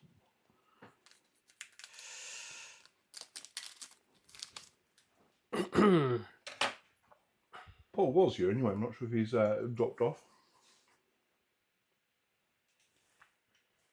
So I'm just looking at these parts because I've never seen them before. Apparently there's 11 people still with us though. Amazing. You guys are one of a kind. 11 of a kind. I think with the 7.4.2, the rear diff housing's got inserts to set height like a two-wheel drive. It does, yeah. And the front diff, you just choose a lower gearbox housing to. Yeah, it's two separate gearboxes, which I'm sure there's a reason they did that, but it's a little bit annoying. But yeah, every setup sheet I've seen, everyone just uses the two height, so that's what I'm going to do. But you're right. Why didn't they do it as inserts like they did on the? I'm guessing it's because of the chassis kick-up at the front. They won't be able to get the angle right, I would assume.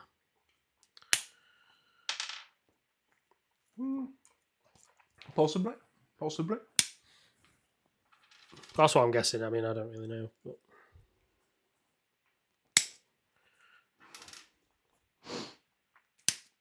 See, at the corner of my eye, I've just caught chat, and apparently that it's over 18s only, though. I'm not sure what Liz and Mick are talking about. I don't think I should know. Yeah, I think... involves wine and over 18s, though. I'd just ban them. Should I ban Mick or Lizzie? Both. I could just give them a timeout.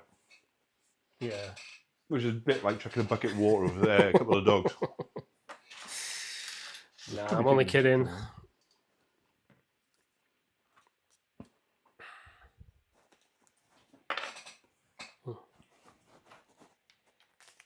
I really should have been paying attention when I did this.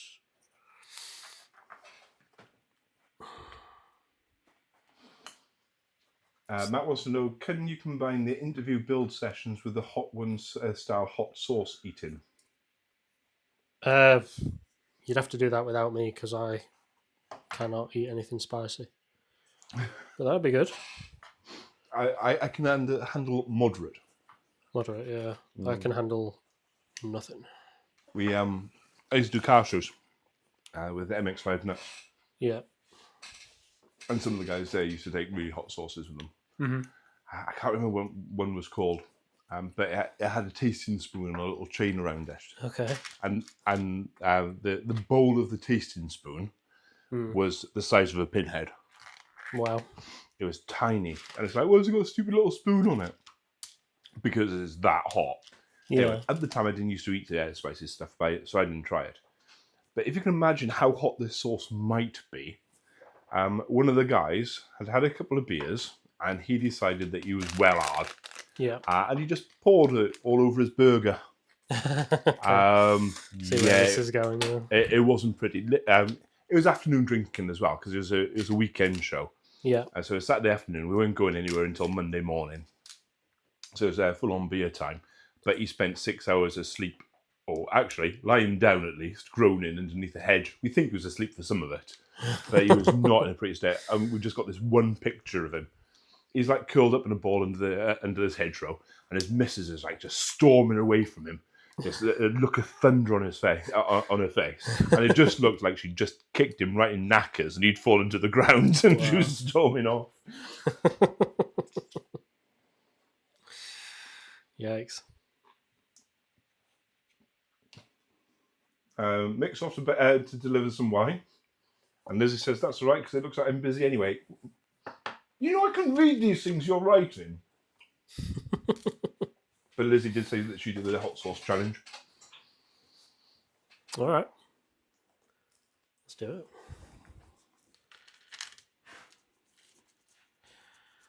Right, so I am still building the gearbox. It was actually her daughter Emily that introduced me to the hot wings challenge. You know, the videos that they do while interviewing people. Okay, yeah. I hadn't seen it before. She showed me, but she watches some right weird stuff on YouTube. Not as weird as this, but yeah, this is pretty weird. What was it, Mystical Morning or something? Okay, it's they're weird. Anyway, now I'm just sounding like an old man.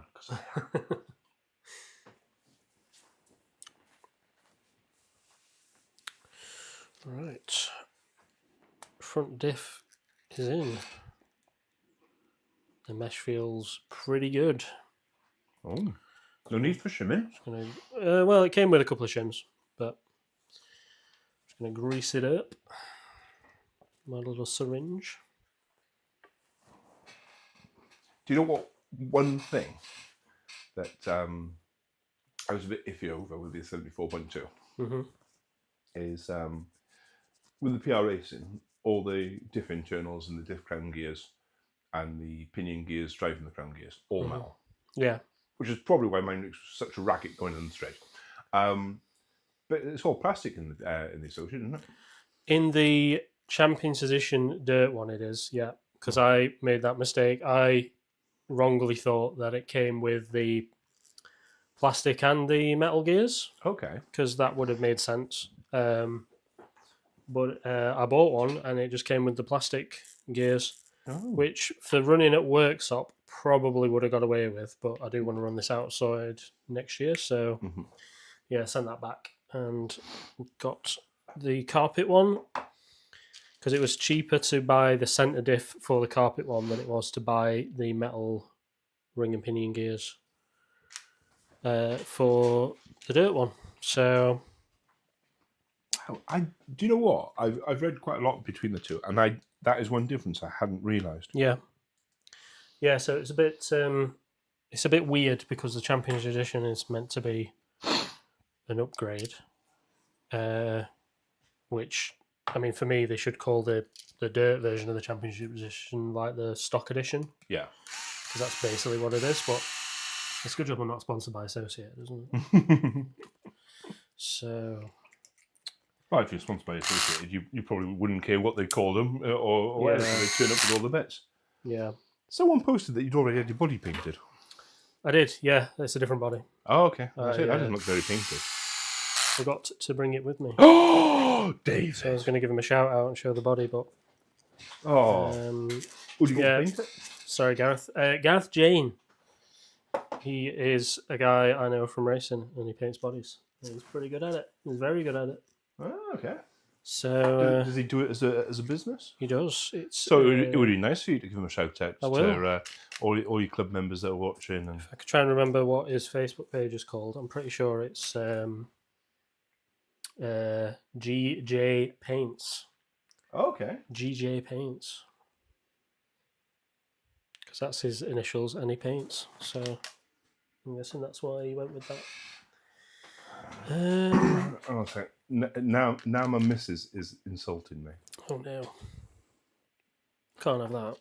Because apparently Rhett from Mystical Morning reminds her of a more intelligent me. Thanks. Well, you. I don't know what any of that means.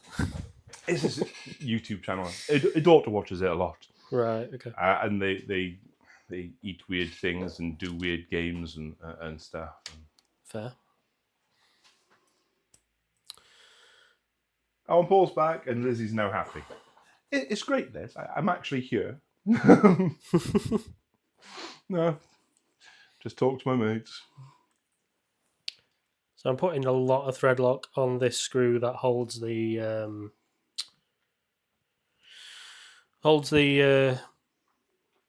the set screw into the front center drive shaft, because I feel like 90% of when a 4-wheel drive car stops working, it's because this set screw falls out. I would know, that's never happened to me. Sure. So yeah, I'm going overkill on the thread lock, knowing that if I ever need to take this out, I'm going to need to put some heat on it. I think that's the best way of doing it.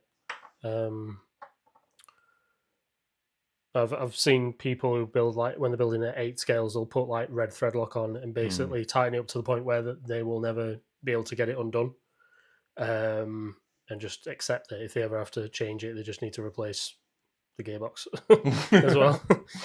So I will have to cut the CV joint off. Yeah, because yeah, so that's a little tip.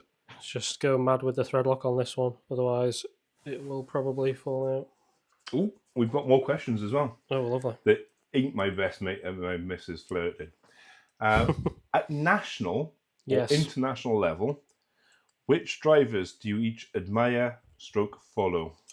Do you want to go first? You know what? A few weeks ago, I was having a chat with Chris. Disco Discs Chris. Yeah. And Paul in the past as well. They're all free off all these professional drivers. I'm like, who? Right. What? Yeah. Because I don't really watch the racing that much. There's the people I know from when I was still a kid, and this was a weird one for me because we went to the Classic and that helped Rob check people in for a bit, and I don't recognise anyone. But on the check-in sheet, I'm just like, Jamie Booth. Jamie Booth. I recognise that name. Hang on a sec. Are you famous? Yeah. It's like, oh. See, I know the name because of other people saying it, but he's a bit before my time, so. Right. Yeah. But I suppose, and this isn't really a racer thing. Obviously, I watch a lot of YouTube stuff, and I like Ryan Stiles Harris stuff. Yeah. I think the stuff he puts out on his channel is quite good. It's the best produced RC stuff. Yeah, he's dropped off on his posting quite a lot though.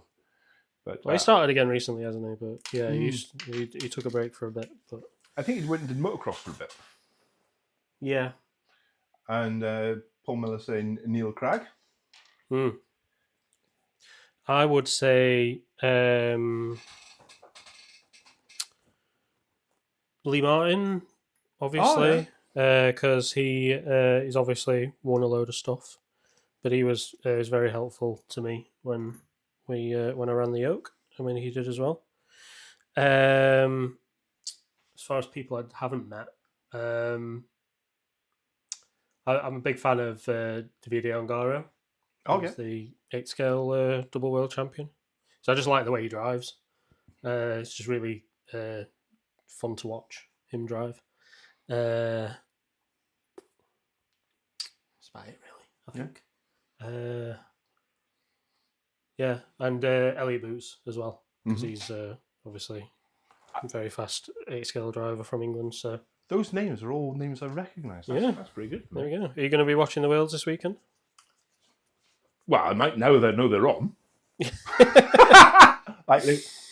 It's terrible. Any actual organised sport, I don't even know that Sheffield United are playing until the car park outside fills up because Oh yeah. it's like I really should know there's a match on 2 roads over. I used to live around the corner. That was a nightmare. Yeah.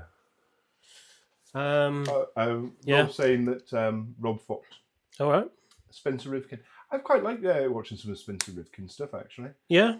His racing. I watched his build series as well when the B7 came out. Yeah. I did think Ryan Styles Harris had was a bit better at the YouTube stuff. There's no denying Spencer Rivkin's racing ability. And who's the other guy as well? Sure. Dakota Fend. Yeah. But I think that's one of the sad things. We see more of the American drivers than we do British ones. And I'm sure there must be some absolute brilliant drivers on the continent. But it's not like something that I ever see much of. I think the most I see about continental drivers is when people are posting up about PR racing, because they seem to be a bit bigger in France and Germany. Yeah. I think it's just because obviously America's the biggest English-speaking population, so that's where most of it's going to be coming from. I'm going to blame the algorithm. Oh, it's all the algorithm's fault. The algorithm is keeping me pigeonholed to American drivers. When there's a whole world full of good drivers out there. That's fair. Did you say Rob was here? No, Paul's saying Rob Fox is one to... Rob Fox. Yeah. And Lizzie's picking on me again, saying, asking me if I'm feeling old. Thanks, Liz. What was the initial question? National and international level drivers which you admire, follow. Who admires Rob Fox? Well, obviously Paul Mellor. Wow. Isaac McFadden. Yeah. That's who's Paul's saying is one to watch. Yeah, he's bloody quick. Yeah. First time I saw him, it was like a club race a York club race at Robin Hood. Yeah. And, he was pretty quick. But he wasn't like National A final quick. And then like a couple months later, he was like winning the not the invitational, the Open Class at Worksop, the Masters they did. I was like, bloody hell. Where did that come from? But he's really quick. I really must get out and about a bit more this year. Yeah. The only people I know really are Mick, Barry, and what it is I met Barry and my horizons kind of closed down. It's like, well, if this is the sort of person that's out there, I don't want to meet anymore. That's fair. Yeah. He had that effect on me as well. We really haven't seen much of him all summer. It's a bit of a pity, really, because I wanted to put more memes up about him and stuff and get him on camera. I think one of the best live feeds we could ever do is locking Barry and Paul in a small room together in front of the camera. Right. Because they're just so abusive to each other on the weekends.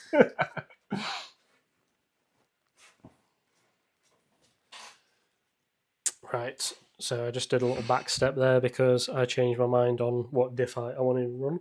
Okay.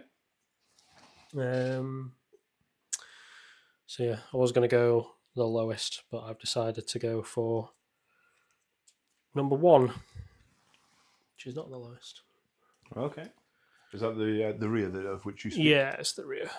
Because, like I said, this is the carpet car, but I'm building it for Worksop, which is low grip. Mm-hmm. So I'm going to be doing a couple of things a bit differently. Some of it I'm just going to redo at home later because I can't be bothered to / don't have the mental capacity to think about it too much. While getting attacked with questions from behind. Yeah. Okay, so one of the things you've helped me with this year. Yes. Yeah, I'm taking pity on you now. Oh, thank you. By asking you more questions you have to think about.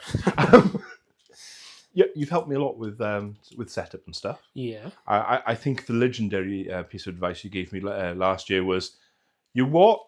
Why are you running that much boost? Take all the boost off. No, you don't put any boost. No, turn the boost down. Yeah. Which I think made me slower on single laps, but made me more consistent overall. Yeah. Okay. I'll do that. Made me slower on single straights. But you've helped me a lot with setup and all that. When you're there driving your car, Yes. What are you looking for to kind of feed into what changes to make? Are you watching how it's riding, like if it's bouncing, or are you just feeling where it's losing grip in the core, or are you multitasking and thinking about everything at the same time? Or I'm going to preface this by saying I'm not a setup expert at all, and I know a bit, but I don't know that much really. I don't. That's one of the things I struggle with up until recently. Really, is like knowing what the car's doing wrong, because I tend to just drive it and I don't really have any other mental capacity to like think about stuff. So I used to get like someone who was quicker than me to watch my car and see what they thought it was doing. oh, so like I should get Barry to watch mine for me. Yeah, definitely. Yeah. So yeah, I don't know. It's you just pick up on things, and it's like for instance, if like there's a chicane, like a fast chicane, and my car just feels like it won't go through smoothly, I know that I need to like raise the diff. Yeah, because then that will make be less binding in the transmission, and then it can go through a bit smoother. Stuff like that. It's just like you just pick up on it, but unless you know about it, you won't pick up on it. because I'm at very basic levels of trying to work. I can look at other cars and kind of help a little bit. I've helped Barry a little bit with things. Yeah. Mainly by lending him batteries. I got charging them, to be fair. But when you're trying to drive a car and assess a car, it's really tricky. Like the only time you really notice anything is like, well, that jump went wrong, and that's because I bottomed out and the back end slapped, or not quite getting the opportunity to put enough power down here or whatever. There doesn't seem to be. I've never come off, gone onto track or come off a track and thought, you know what? I think a 5-weight oil change on the rear shocks would help me here. Yeah, no, I think the shocks like oil. I don't really change. I change that for like temperature. Yeah. More than anything, I don't really change it too much for. There's things that I don't. There's things that I change a lot, like toe and like transmission height and axle height and things like that. And then things that I don't change as much, like like my shock oil and things like that. But yeah, it's I don't know if I've answered that well enough. Oh, it's good enough for me. Matt's saying the Hall brothers, really nice guys. I don't think I've ever met them to talk to.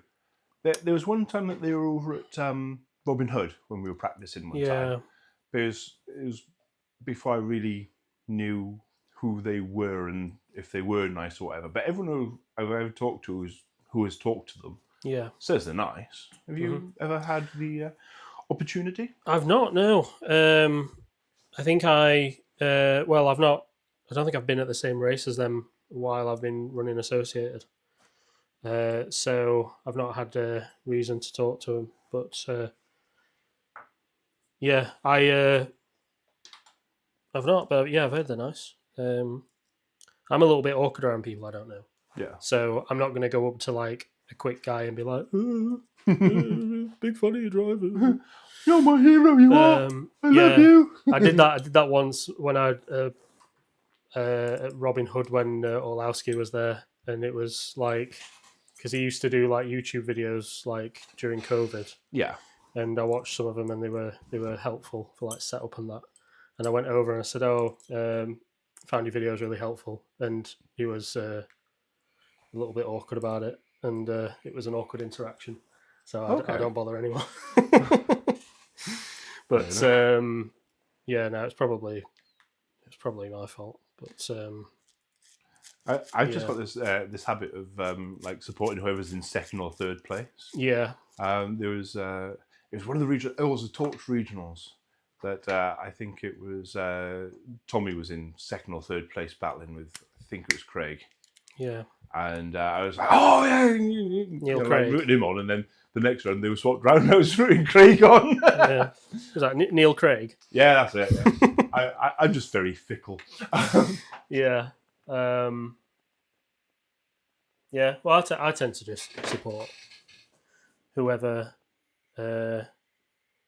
I'm classic English. I'll just support the English guys, and then if they're all English guys, it'll be whoever's running the same car as me. Or the only exception to that is Ben Smith, because because I was rooting for him this year because I've talked to him a few times at races, and he's a very nice lad. Oh, okay. So I want him to do well. We've got more questions. Jess, otherwise known as Matt, what do you think of the trend towards stiff diff fluids like the 30k, 50k diff oils people are using? This will interest me as well, because when I was building the B7, I was aghast that it was 20k oil in it, or 30k oil, whatever the one was. Yeah, I had the same when I first drove on carpet. I was getting my Yokomo at the time set up for it. I was looking at setup sheets, and they were running 100k 2 gear. And I was like, okay, really? That's a bit weird. But it was good. And then over the course of that season, this a couple of years ago, everyone sort of slowly went away from it. Mm-hmm. It's very much like grip and layout dependent. So I feel like if you're on like really high grip like EOS, and if it's a lot of like 180s and 90s, you can get away with it. But if there's some more flowing corners, you want to go down. I think at the end of that season, I ended up on like between 20 and 50. Yeah. So point and shoot thicker, but if it's more gradual curves and stuff, you go a bit lighter. Yeah, I could be wrong. That's what I felt like worked. But yeah, I think if it works, then do it. And if you don't like it, then don't feel the need to keep running it, because that's what everyone else is doing. One thing to keep in mind with that though is if you're running, I find anything over 15k, you'll want to you'll want to warm it up a little bit first. Yeah. Before putting on a track. Yeah, otherwise the first few laps will be it'll feel a bit weird. Okay. While the diff warms up, so just like hold one wheel and just like put a gentle bit of throttle on for like, I don't know, 30 seconds to a minute, depending on how thick it is. So yeah, I think it can work. I think for our track, obviously we're going to get new carpet, so it's not going to be super grippy at first. And then once it wears in a little bit, it'll get grippier. But at the same time, it's also quite cold in there, isn't it? And it's quite a tight layout. Yeah. So I think for our track, occasionally it rains in there. Yeah. So I mean, I've not ran the B7 on carpet yet, but when I do, I think I'm going to put I'll probably put 15 or 20 in 2 gear. Yeah, I don't tend to experiment with diff oils very much, because I always find it's a bit of a potch. Well, you got to take the gearbox apart, then you got to take the diff out, then you got to clean it out, then you got to fill it, then you got to put it all back together. It helps if you have a couple of different diffs. Well, I was more active when I had the PR racing, because they keep the diffs between all the different models and everything. Yeah, it got to the point where I had 1, 2, 3, 4, 5, 6 two-wheel drive diffs. So it's just like, I'll just swap this in or whatever. But since I've been running the B7 and the Mugen this year, I've hardly changed the diff oils. And really the bit that illustrates how poor I am at this, the B7 obviously with I think it's 20k or 30k whatever stock, and the Mugen runs 4k, and I couldn't work out which differences in handling was because of the vast difference in diffs. Yeah, true. I mean, I just run a bowl diff outside all the time, but yeah, it's that is a good thing. Like you said, like when I had my yoke, I had loads of diffs that I'd accumulated from, eBay and all that stuff. So I could just swap them around whenever I wanted. But yeah, it's a bit of a pain in the arse when you've got to drain it all out. I'm missing some screws here. Oh yeah. Mick had that problem a lot on Saturday. He had a very inefficient PA helping. You know what I've done? Put the wrong screws in the gearbox, haven't I? Oh. I've done it again. Oh, he's done it again. Nothing's coming apart. Third time. Third time. Oh well. Mick's loving this.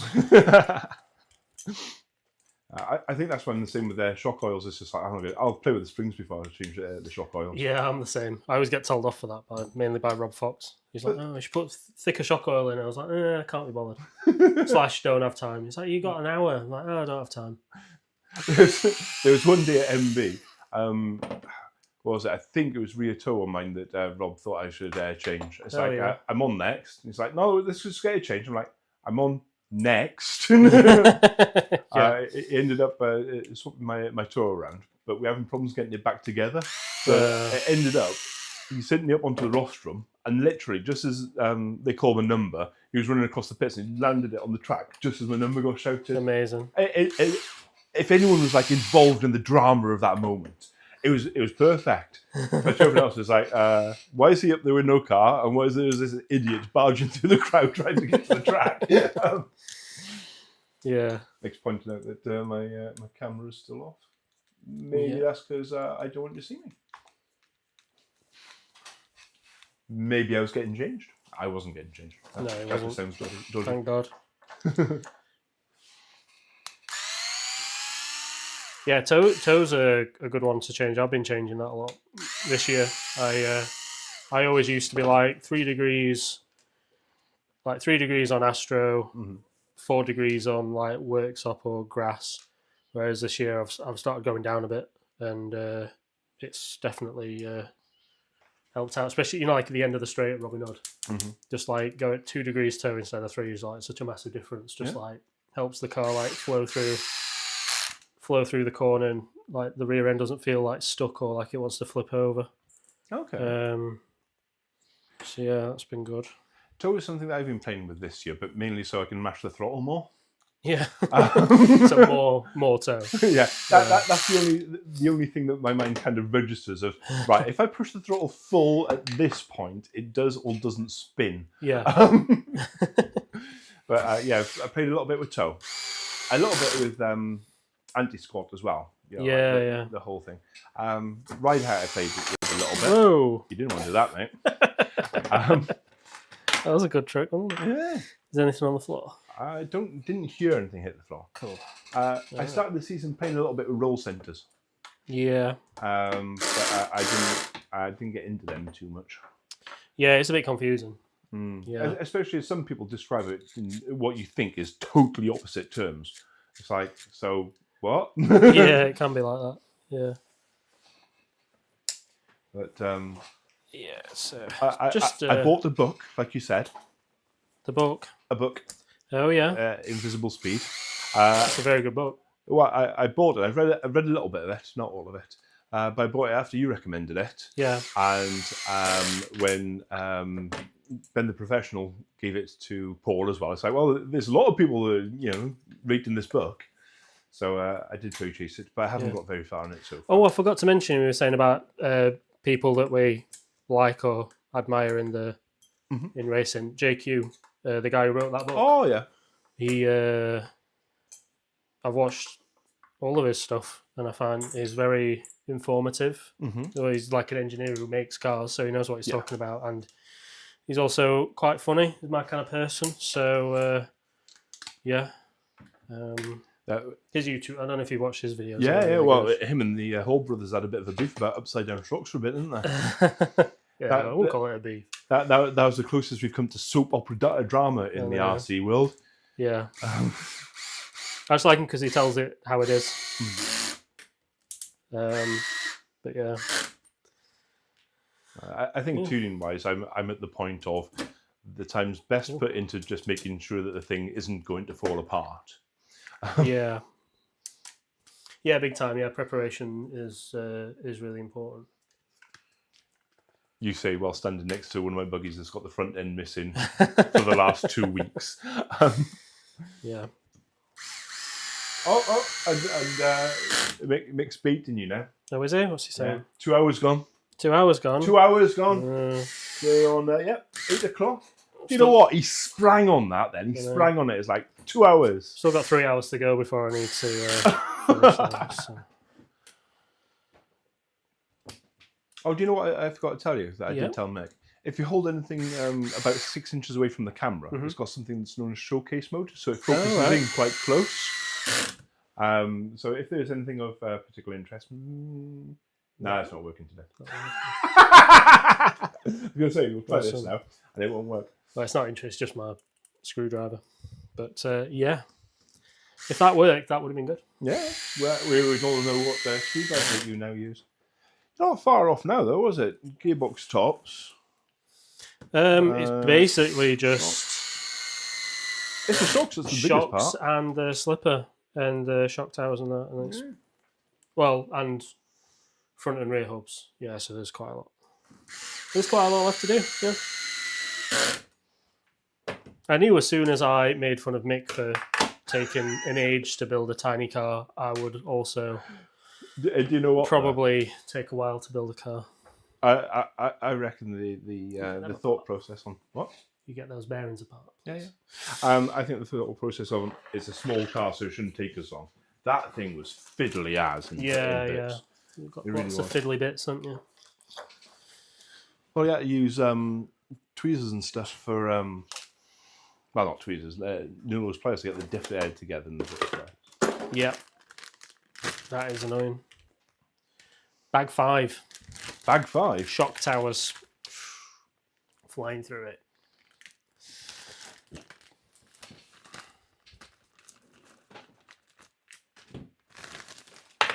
Oh, and Charlie's sucking up to you as well. Oh, here we go. In fairness today, 4-wheel drives are far more time consuming.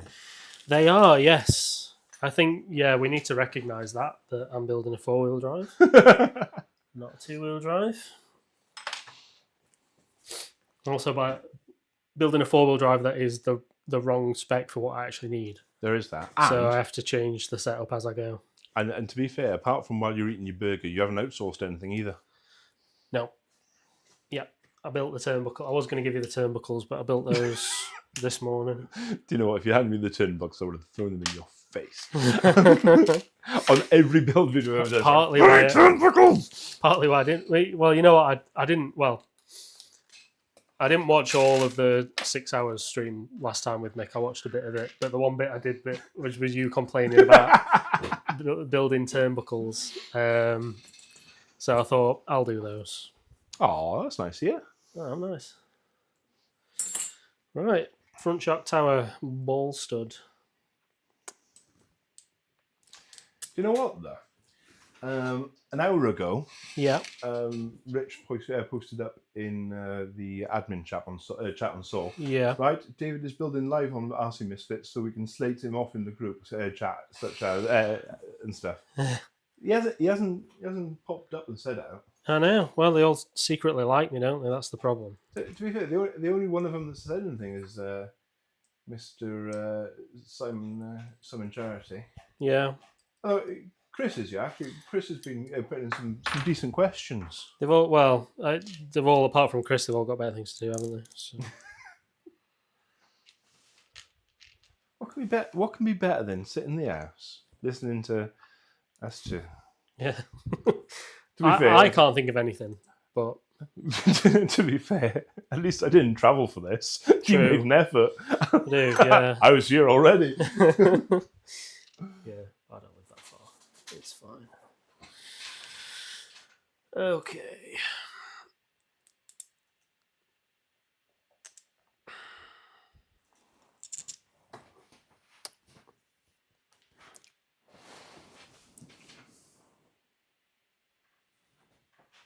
Middle. I can't actually see Rich anywhere. Well, Rich doesn't know how to use a computer, so. What are you doing now? Insult him until he actually says something. He's probably around here somewhere. It's all right. He knows what he is. He'll just get in the chat and start talking about 90s nationals again, which we can all do without. He's doing that. Was it Maverick rebuild for me? Okay. Jonathan Cornley. No, Mustang. PV Yeah. Mustang. Yeah. He's got that at the moment to do a bit of a rebuild on. He was soaking nice. screws and rust releaser and stuff the last time I heard. So I never actually heard of it before. What is it? PB Mustang? No idea. Yeah, I went Before my time, I think. I don't know actually when it was. I had an Optima Mid and then the TRX one, and then discovered beer. Yeah. Look it up now. Apparently, they were quite good cars in their time. Well, from what I've overheard. I think 90% of this build, I've had all the parts off camera. because I tend to just hold things close to me, and I've just realised that is like putting everything right at the bottom of the screen. So I apologise. Oh, nobody's mentioned it. So. For the few people who are actually watching this and not just listening to it. Hang on a sec. Didn't you say your missus is going to be watching? No, she's going to have it playing on her phone, just so we have an extra view. There is no way that she has actually watched a second of this. Yeah, but I can't believe she hasn't, just chipped up and called your name. Oh, it's because she don't care. She don't care enough to. Oh. She can call me names in person tomorrow, so it's fine. Yeah, but she might want to embarrass you in public. Mm. Well, they did a mini Mustang as well. Yeah, it's probably for the best if she doesn't watch.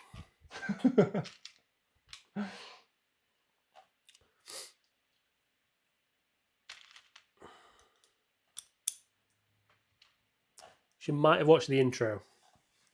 What, the lift music and then got bored? Yeah. That's about it.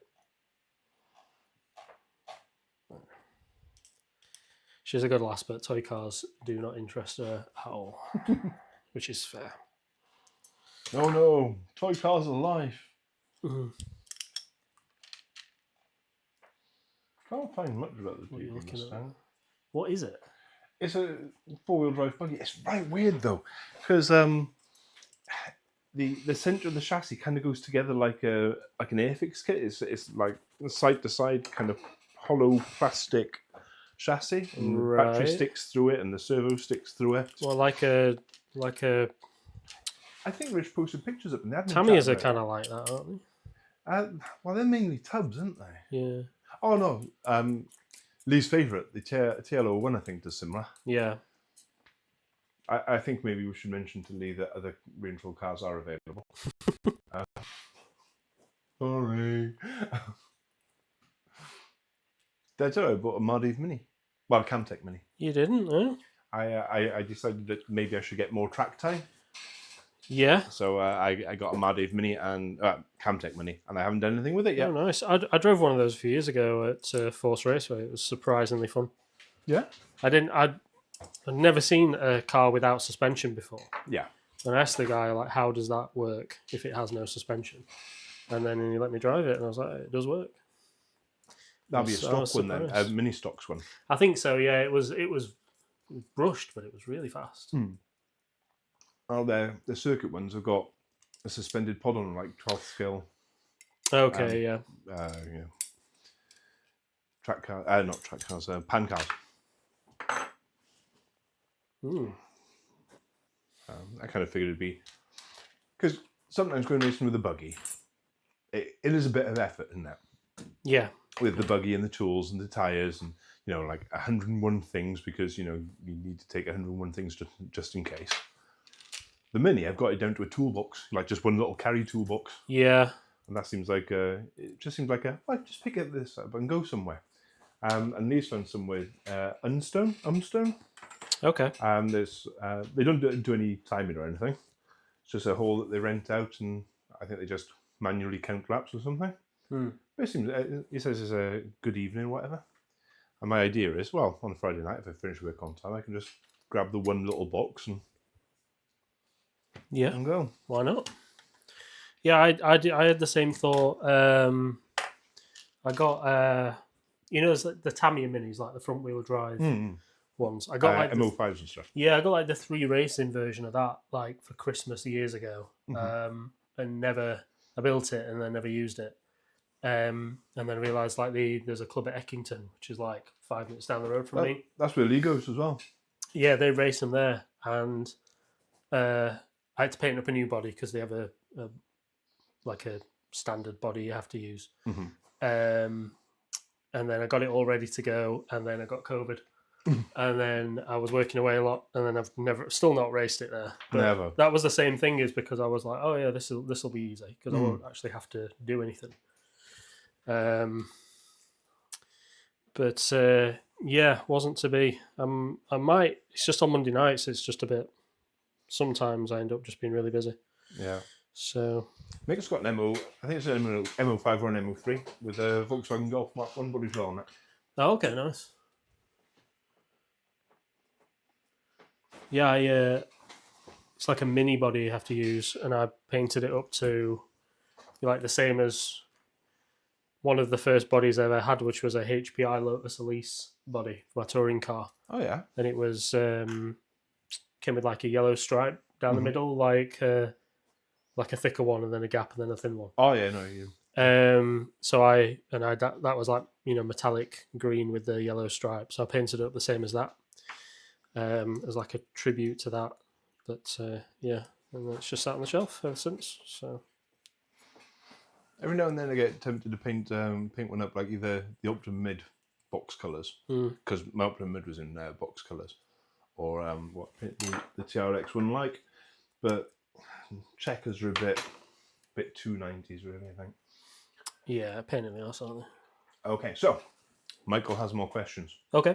Well, actually, more of a statement that Lee's got a PTG now, and he's hoping that he can teach Oliver how to drive his. Right. And then, is there any thoughts of changing the fun class around at SOAR? I'm not sure what he means by changing around the fun class. Yeah, we have kind of discussed that a little bit. Because it's kind of a bit different than what it used to be like, because a lot of I was going to explain what it is if people don't know. I imagine everyone who's watching goes to our club. So yeah, there's no one in the chat that doesn't know you actually firsthand. Okay, cool, good.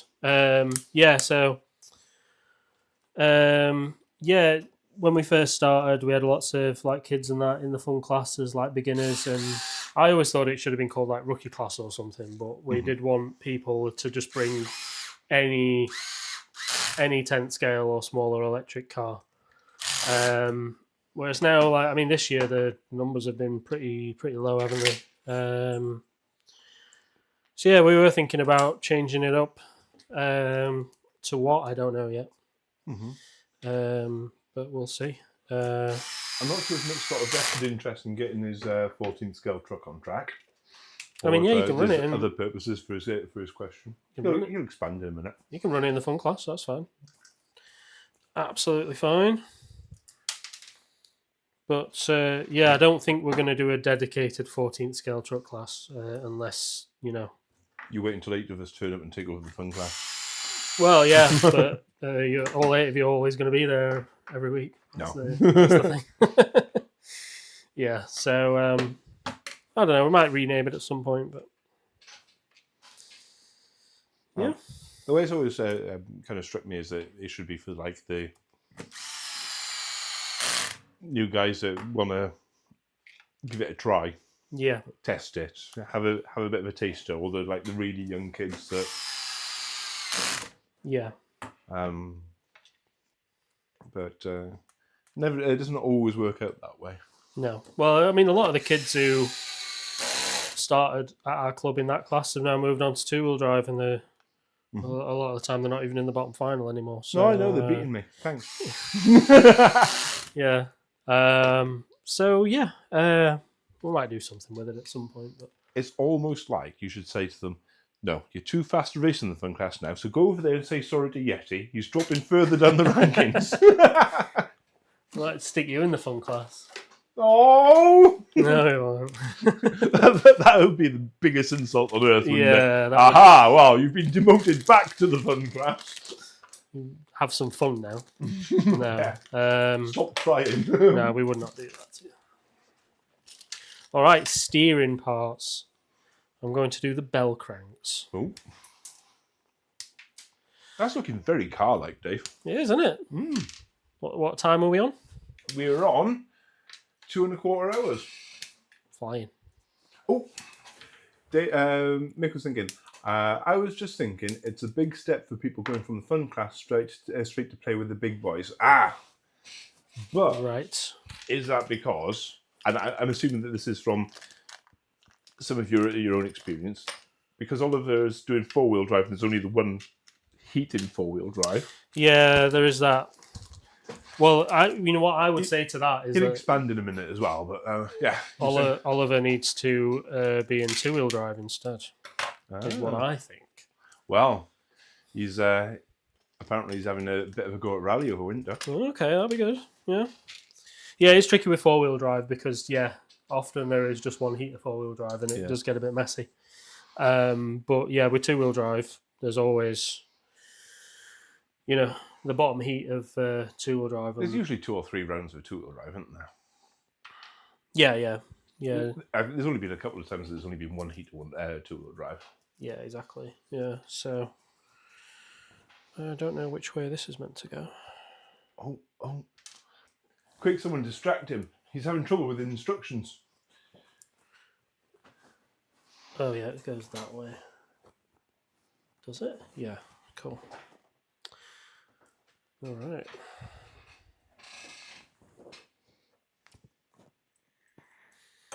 Do you want to do a bit of this? Or are you happy with me to carry on?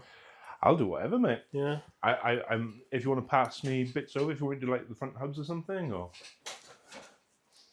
Well, how much did you help Mick? How should I help Mick? I want to beat him fair and square, but I don't. Mick, do you want to admit to how much I helped you, or I think I built the gearbox. Yeah. I built up the rear arms. Mm-hmm. I built up the front uprights. There was an amount. So you did a lot. There was a definite amount. He did do all the fiddliest bits, whereas I did the bigger, more rewarding bits. I'll tell you what. He had the diff and the shocks for a start. How do you fancy doing the front hubs? That does look kind of complicated, but that's right. I'll find the manual online and then. All right, I'll finish the steering, and then because I want to sit down for a bit. You want to sit down? Yeah. Not allowed to sit down. Ugh. Yeah, you had an option of do you want to do the standing or sitting down. You chose standing. Well, you gave me the option between standing or a chair that did not reach the desk. So, like any man would, I chose standing. I'll have you know, we're not a high-class establishment. This is not a professional outfit that you've come down to. Oh, I never thought that. Maybe you should go on the Hall Brothers channel or something. You get a nice sofa on there. Oh, yeah. Well, that's the good thing about your channel is you just have anyone on. You're trying to say that you couldn't make it onto the Hall's channel. Well, I don't know him, so yeah. Well, maybe Michael Loxley will have you. Do you know what, though? What? He has got the worst name in RC. Do you know why? Because no one can pronounce it, right? No. Because every time we do sit down and watch some racing in Mike's here, all I get is every time the announcer says Michael Wazowski, all I get is him in the background going, Mike Wazowski! It's like, what? Bless him. Shut up! Yeah, it's a bit similar, isn't it? Oh, it's okay. Apparently it's not a competition, is it? In his eyes anyway. Oh, it definitely is. I made it the competition the second I slagged him off for it. But this is why you're not beating him racing as well, Mick, because not treating it like a competition. Yeah. I love you really, Mick. It's all right. Paul's just mentioned that the Hall Brothers do some nice upgrades to the 74.2. Yeah, they got their shock towers and the battery brace thingy. Yeah, and, I might get the battery thingy. The knuckle plates as well. Yes. I am going to run this as it is to start with, but yeah, I probably will. I think their towers are mainly for high grip, which I'm not going to be running on, until next year. So, have you got all the bits for the front hubs out already? No. Those look like rear hubs to me. Well, we can do the rear ones if you want. Yeah, I'll crack on with these. Yeah. Oh, actually, there's the front ones as well. I'll start with the front ones. All right. Yeah, no, I want to try. There's also a trick you can do where you put O-rings in between the front shock tower and the bulkhead. Oh, I'll have you know that somebody mentioned that on this very channel earlier this week. Wow. So yeah, apparently that does things and makes it better. I think that was during the PR build we were discussing chassis stiffness and stuff.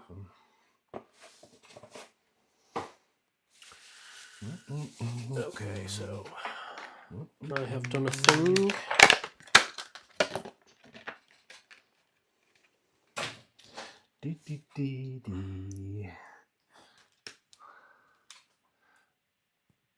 And Mick's saying that he's going to push Oliver to do 2-wheel drive next year.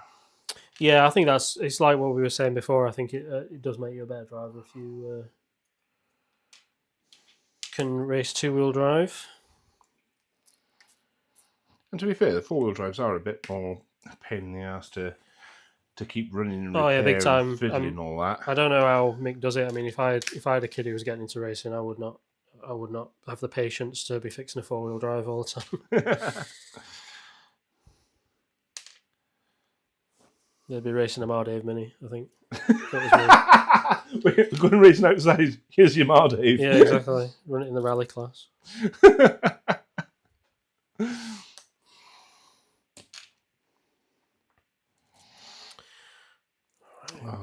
Bell cranks are in the play. Stuff's happening. Maybe we should do that, Mick. Maybe we should just give him a little Camtech on Mardave Mini. I'm sure he'd love that.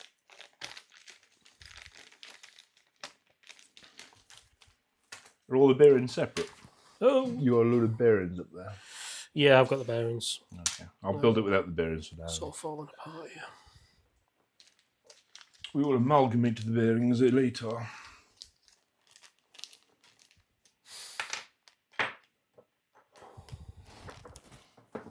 If I was a good host while doing this, I would tilt my camera down so people could see what I'm doing, but seems like a bit of work, that. Yeah.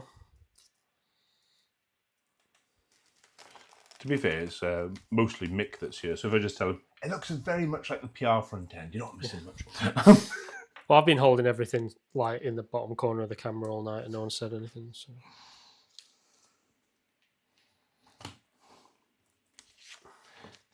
The thing is, I need the manual. That comes up over the top of the thing that I'm controlling on the computer. So.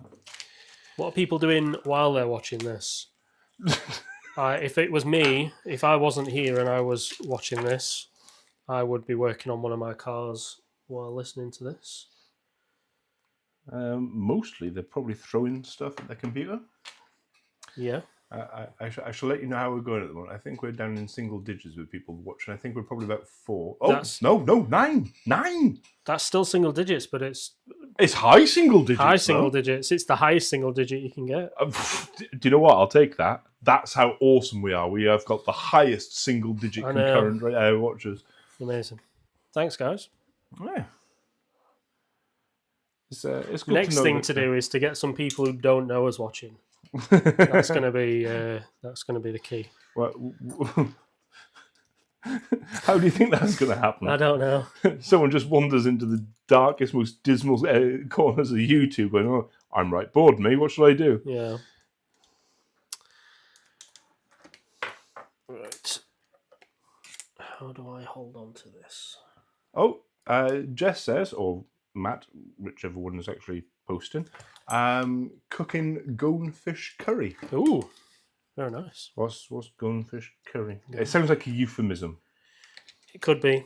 No, Matt. Yeah. Goldfish. Very nice.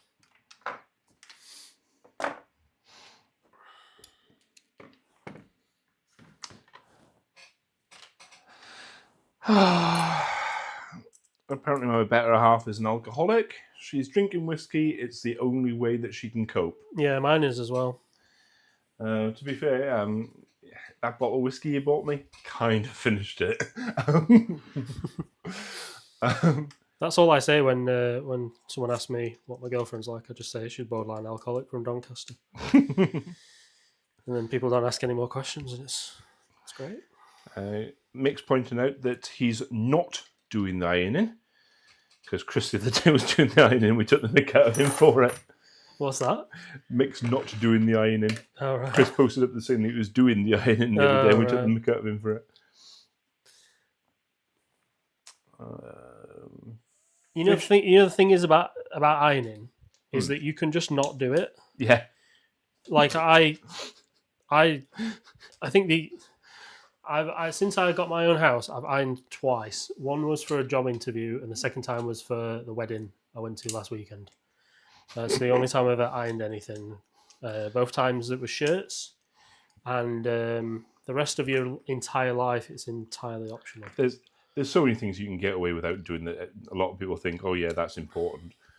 Obviously, I've got long hair. Do I have a hairdryer? No. The one day that I had to try and dry my hair in a hurry, heat gun. I've got short hair and I use a hairdryer just because I'm lazy. Nah, I can't be bothered. It's just quicker. Can't be bothered. It's fair. But the thing is, I don't have to rush it. I don't have to like style it afterwards. Oh yeah, that's fair. Yeah.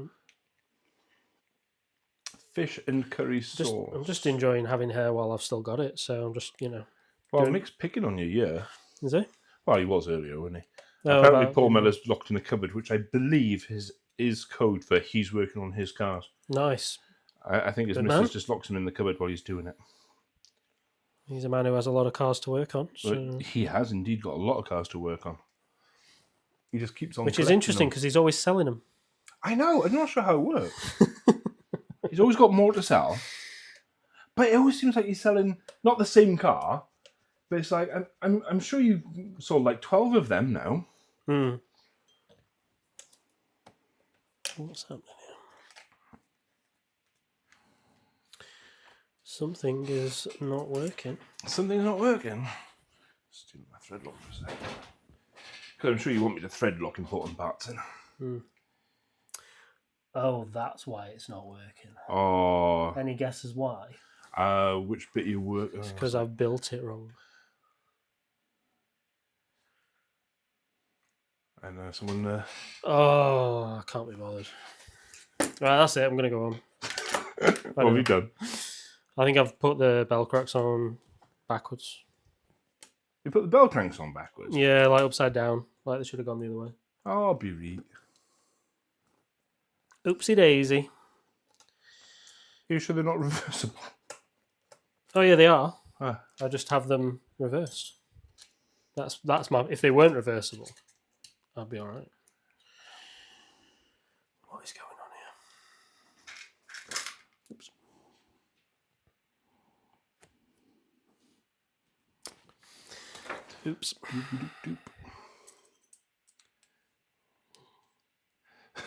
Paul saying sell 1 by 6.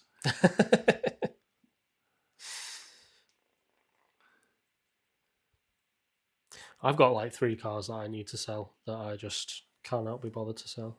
It's my problem. Behold my shelves. I've got like a touring car, a Creighton that I never use. I need to get rid of.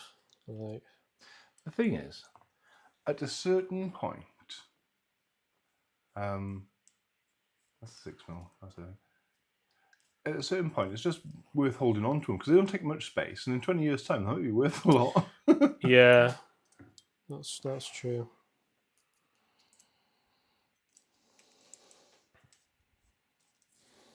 Yeah, I kind of wish that, like, I sold the Yokomo that I, like the first one that I bought when I got back into the hobby. Yeah.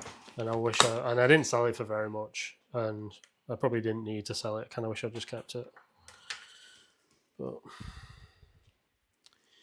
it is what it is. Thing is, you go through some periods in your life where it's like, you can't, can you? Honestly, me and Mick were saying the other week, some of the cars we've sold over the years, like full-size cars, just be worth an absolute fortune now. Yeah, you never know what's going to happen, do you? Yeah. Well, way back in the day, I had a FCR X7. It was a non-turbo one. Yeah. It was when nobody wanted an RX-7. We bought it for 600 quid and sold it 6 months later for 600 quid. Do you try and find one now for less than $7,000? RX-7? Yeah, the FC though, not the curvy one, the wedgier one. Yeah. But yeah, you never know how things are going to go, do you? No.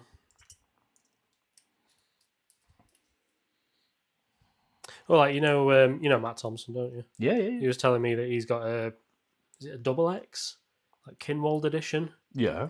And someone offered him like 800 quid for it. Really? Something daft like that. It was like during lockdown or just after lockdown, like when all the vintage stuff was going mad. Mm-hmm. And yeah, it's just crazy, isn't it? Like, there was a period when there was a lot of disposable income going around doing. Yeah.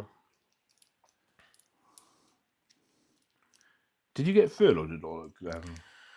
I didn't know. I worked from home, but I should have got furloughed because there was about a month where I literally did nothing. I had nothing to do, could do nothing. So they should have furloughed me, but they didn't. Yeah, it felt like pretty much everyone I knew it was on furlough. I'm like, I'm doing 16-hour days. Because like everyone's like, oh, we need to work from home now. It's like, you haven't done anything with your network to allow you to work from home. Yeah. Okay, that's now my problem. Okay. Yeah, I was doing. Sorry if this is really boring, but I was doing like commissioning, like the computer systems for like water treatment plants. Oh yeah. That was what I was working on just before COVID kicked off in Birmingham, and then I had to finish it off remotely. So like someone like remoted into this workstation and this pumping station in the middle of nowhere, and like shared their screen, and then I had to like do the testing remotely like that. It was a bit of a farce. Whereas my better half, she works in the NHS, and she because they would like taking volunteers to go and work in intensive care and all that. Yeah. So she's pretty much been non-stop ever since it all started. Yeah. Because she stayed in is it ICU, the technical term? She'll turn up a minute and shout at me. But yeah, she moved over, and I'm sure it's all made worthwhile though, because we did go out and clap for her a few times. Yeah, true. Sure, that made things better. Right, do you want to come over and work on that here while I have a sit down and read chat? That's the whole reason I got you to work on that, is because I want to sit down. Oh, right. Is that the entire reason? You do know I supply other chairs. Let me just put this other screw in, and it's easy to move then because everything's in bags. Do you want to buy a Creighton? Do I want to buy a Creighton? That's the offer that's been on screen. I want to sell a Creighton. I have one that I'm not in use for. If I ended up with two at the end of this night, that would be a problem for me. And it seems like Paul's to swap to all Associated next year. No more wheel speed. Oh really? Why is that, Paul? Is he? Yeah, because you were running the wheel speeds on grass, which is. I never asked you why you do that. Because they're shiny. Yeah, they are very shiny. Maybe there's a reason why you're selling them. Oh, right. I don't know. Maybe that's the reason why. Is your camera still on? Yeah. Cool. Right. Where am I at? What motor am I going to run for workshop? I'm going to have a 7.5 in my 2-wheel drive and a 6.5 in the 4-wheel drive. I was thinking of going 8 and 7, but which I could do, but I wouldn't have any use for an 8 when I go outdoors, so I'm just going to stick with the 7s and the 6.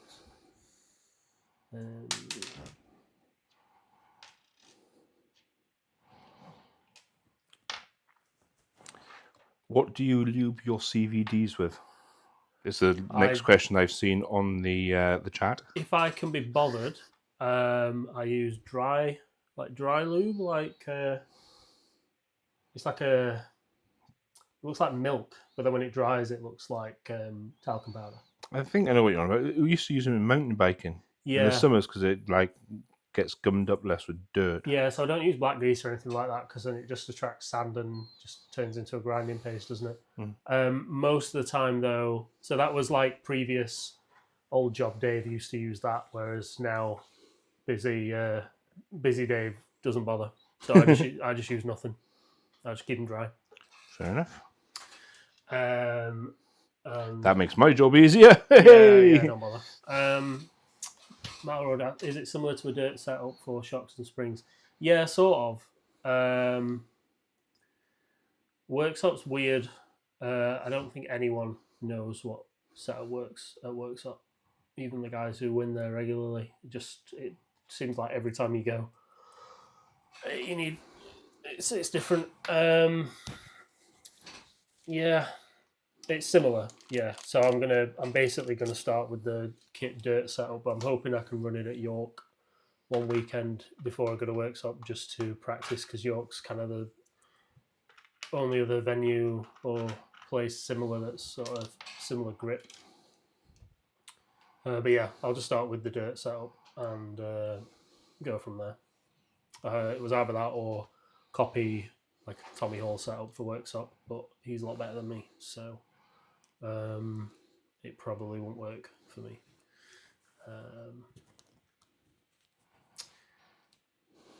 Smedders is saying MIP CVD grease. I've not tried that.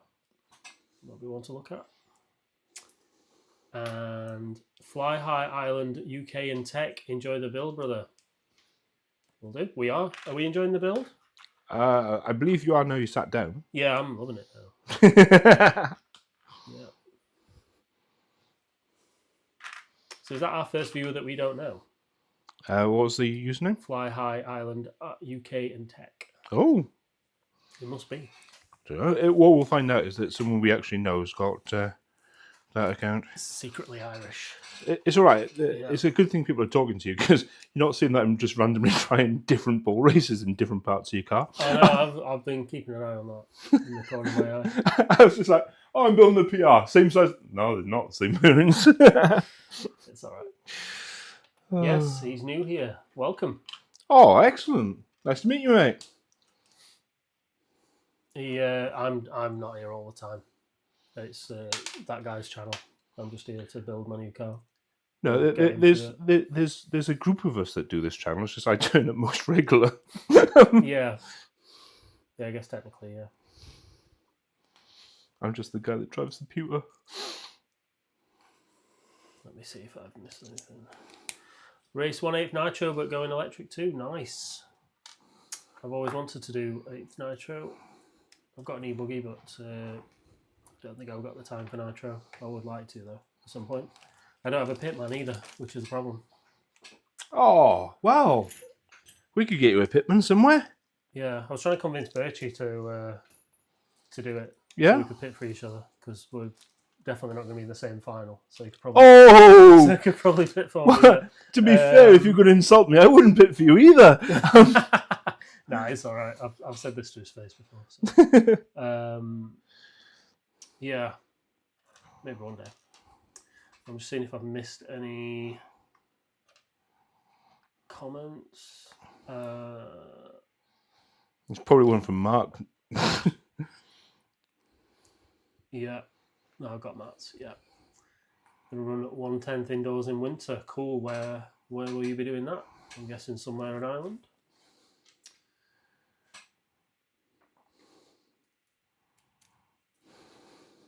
How's the front end going, Matt?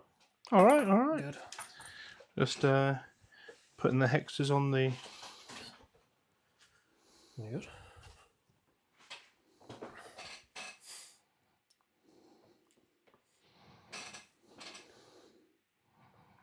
Sheffield is great for that, yes.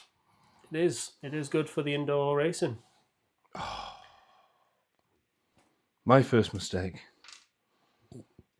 What was that? Because it's stupid Associated. They put these shims in between the bearings on the front hub, don't they? Oh, yeah. Yeah. What kind of... Northern Ireland in a school hall. Cool. Nice.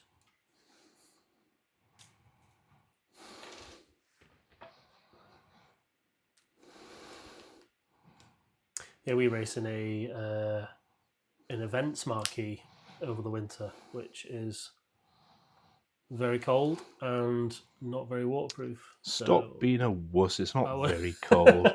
I wish we were in a school hall, but I guess we don't have to take the track down all the time, which is good. To be fair, that is pretty good. Yeah, it's good. Because the summer is pretty knackering, isn't it? Get to winter, I'm like, oh yeah, a few months where we don't have to build everything back up every time. That is my favourite part about racing indoors as well. Yeah. And there's that lovely 2 hours worth of free practice right at the beginning. I do like that. Yeah, that's good. Fly High's got a RC10 B7 and is going to put a 7.5 in it. That's a good choice. Represent. Yeah. Hey, basically, most people that turn up and say, "Oh, I've got X brand of vehicle," I can be like, "Represent!" Yeah. Because I've been stupid and bought 3 different brands, yeah. I used to have an X-ray. That did you? truck I was racing 2 years ago was an X-ray. Okay, cool. And to be fair, I think that, or at least parts of that, are whipping your ass at the moment because Matt Smedley's got it. Oh, is it? Yeah, I think he's making you use it for spares, but Yeah. I'm still going to think you'd be like, well, part of it's probably on there beating you. Yeah, probably.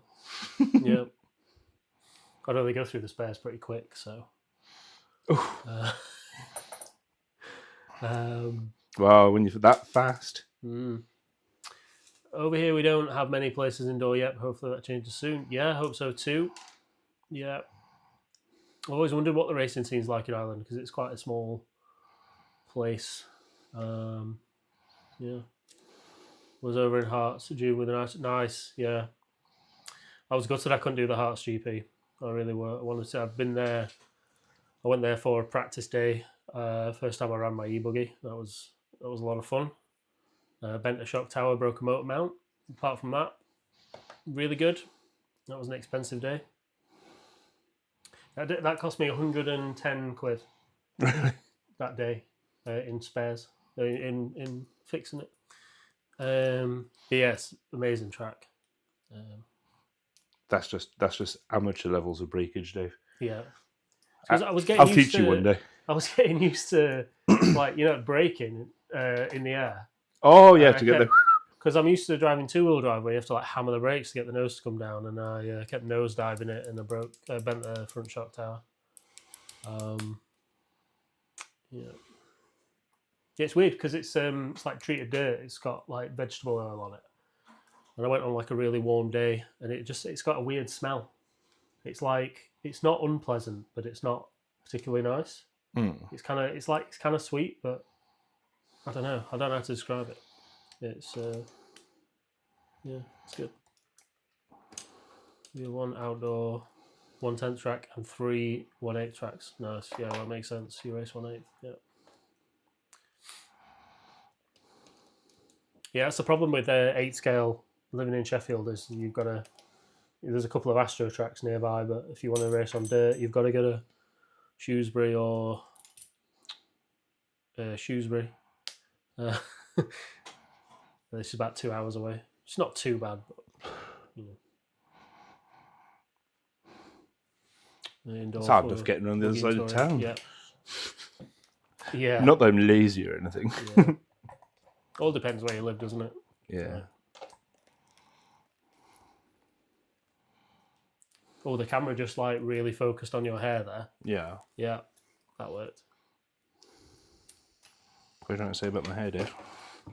I was saying the camera likes focusing on it. Oh, all right. You didn't do it for me earlier. Don't worry, Mick will come up with a nasty comment now about your hair. So you're doing the front hubs? Oh, now? they're done. They're just going on. You done them? You're just going on. Nice. Hopefully that's all good. Did you not hear the bit where I managed to put the wrong bearings in, Mr. Crush Washer? Well, as long as you got it right at the end. Oh, well, I think it's right. I put it this way. All the issues that I noticed, I've resolved. Good. We have 1 Astro and all within 30 minutes, which is nice. That's ideal.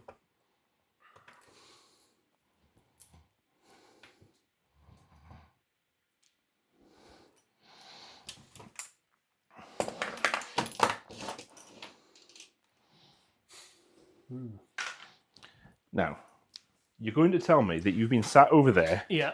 and you haven't put those rear hubs together, aren't you? Yeah. I didn't know I was meant to be doing that. I can do it. No, you start doing the slipper, I'll do the rear hubs. Oh, don't leave me with a slipper. I'll do it. If you want me to do the new shiny slipper, I'll do the new shiny slipper. I'll do the slipper. Okay, I'll do the rear hubs. Okay. Have you not been sat down because you've put a box on the chair? Is that why you haven't sat down? No, I've been sat down. I want to sit here and read the chat. Oh. Talking to a very nice Irish gentleman. It's cute, Dave. You want to be social. I know. And there's a thing here with the thing about the decoupled slipper clips. Do you want that? Yeah, I could do with that, yeah. I will not be able to build it without looking at this. I've never done one of these before. I'm intrigued. I really am intrigued.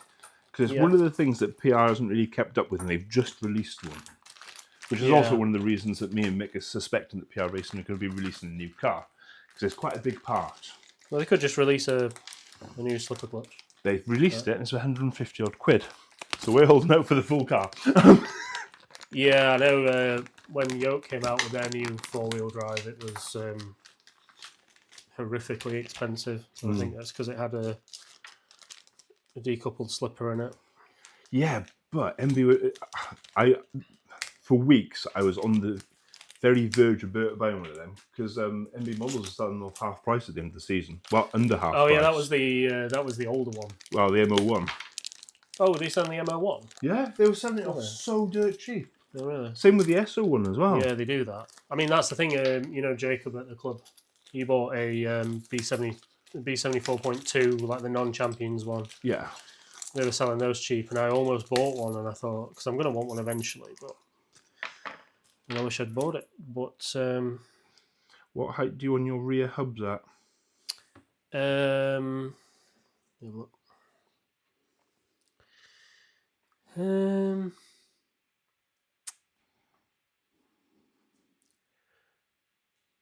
Just check the manual for the dirt car.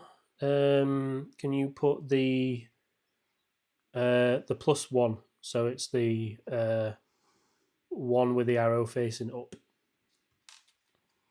please. Yeah.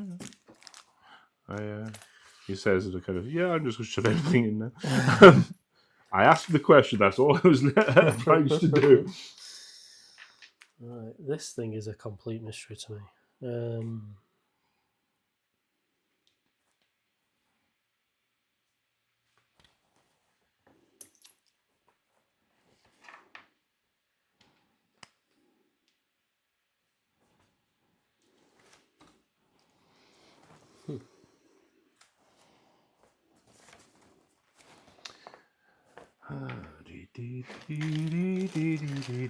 If anyone wants to know how a decoupled slipper goes together, I guess I should probably do it over there. But we can swap. if people aren't bothered, I mean, it's probably not that interesting. But it's the most interesting part on the vehicle, Dave. It kind of is, yeah. It's funny because I'm not actually going to be using it. So I tell you what, how about this? You're comfy, yeah? Yeah. If we twiddle this, that's in the roundabout area. All we need now is some form of light. Just angle this one now.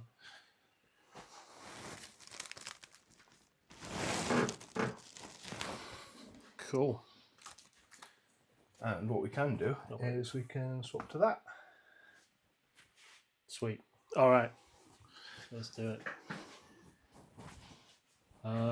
It's not too bad. We had a bad summer here. We only had 6 dry days this summer. Yeah, that sounds very similar to ours. Oh, yeah. We have had a pants summer, haven't we? Yeah, it's been bad. Not the best. Right. So that goes in there. Does it? That's fine. Oh yeah, that's good. No, just where it was. There. Yeah, that's fine. Okay, just on this over. How does this go on?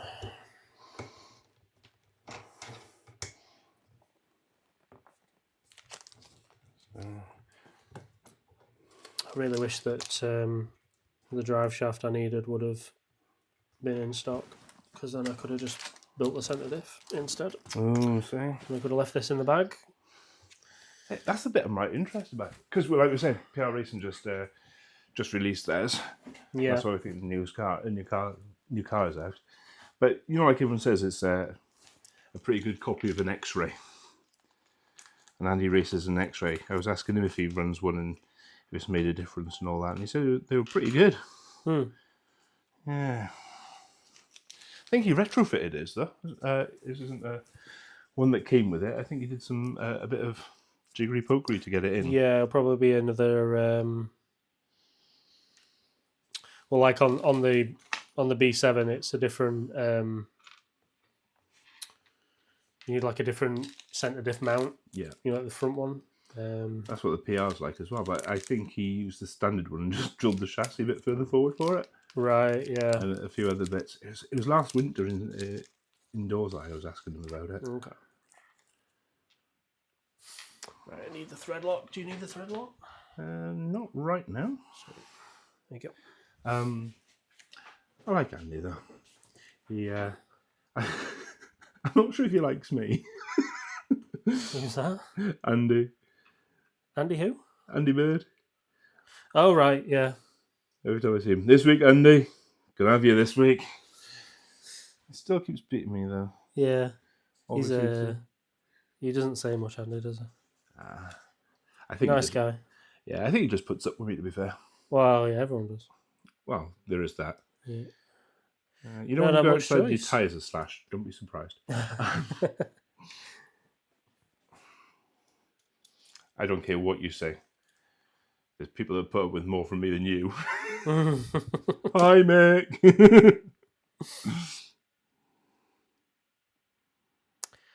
Right. I think that's right. There's going to be a lot of me saying I think that's right during this process. I'm going to have to run it at Sheffield, aren't I, just to check whether it is right. Yep. Right.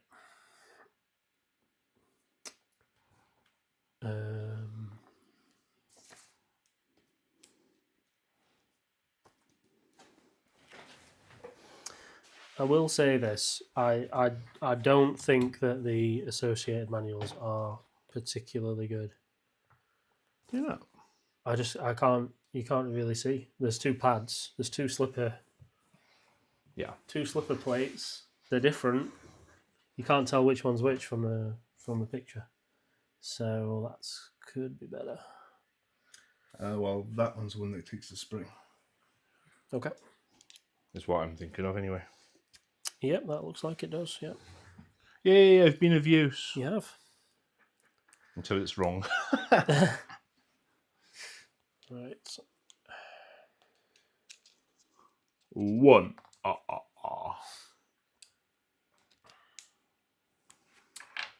Right, Mick says almost 3 hours gone. You're right, Mick. Almost. Yeah, only almost. What's the difference between that and a normal slipper? Mick says it disengages the front on braking. Yep, it does. Yep. So the advantage of that is basically it brakes like a two-wheel drive. So on high grip, it's going to be a lot smoother. It's not going to want to do anything weird on braking. It's going to be a lot easier to drive. But like I've said, I'm building this car for workshop and outdoors next year, so I'm going to be using the centre diff. I might try this at some point just because I've got it. I may as well. But yeah, probably going to be using the centre diff all the time.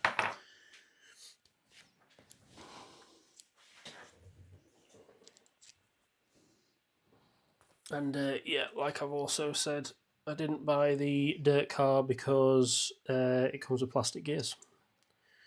So it's better to buy the carpet car and get the bits for the centre diff, which is basically just one of the centre diff mounts and the front centre drive shaft.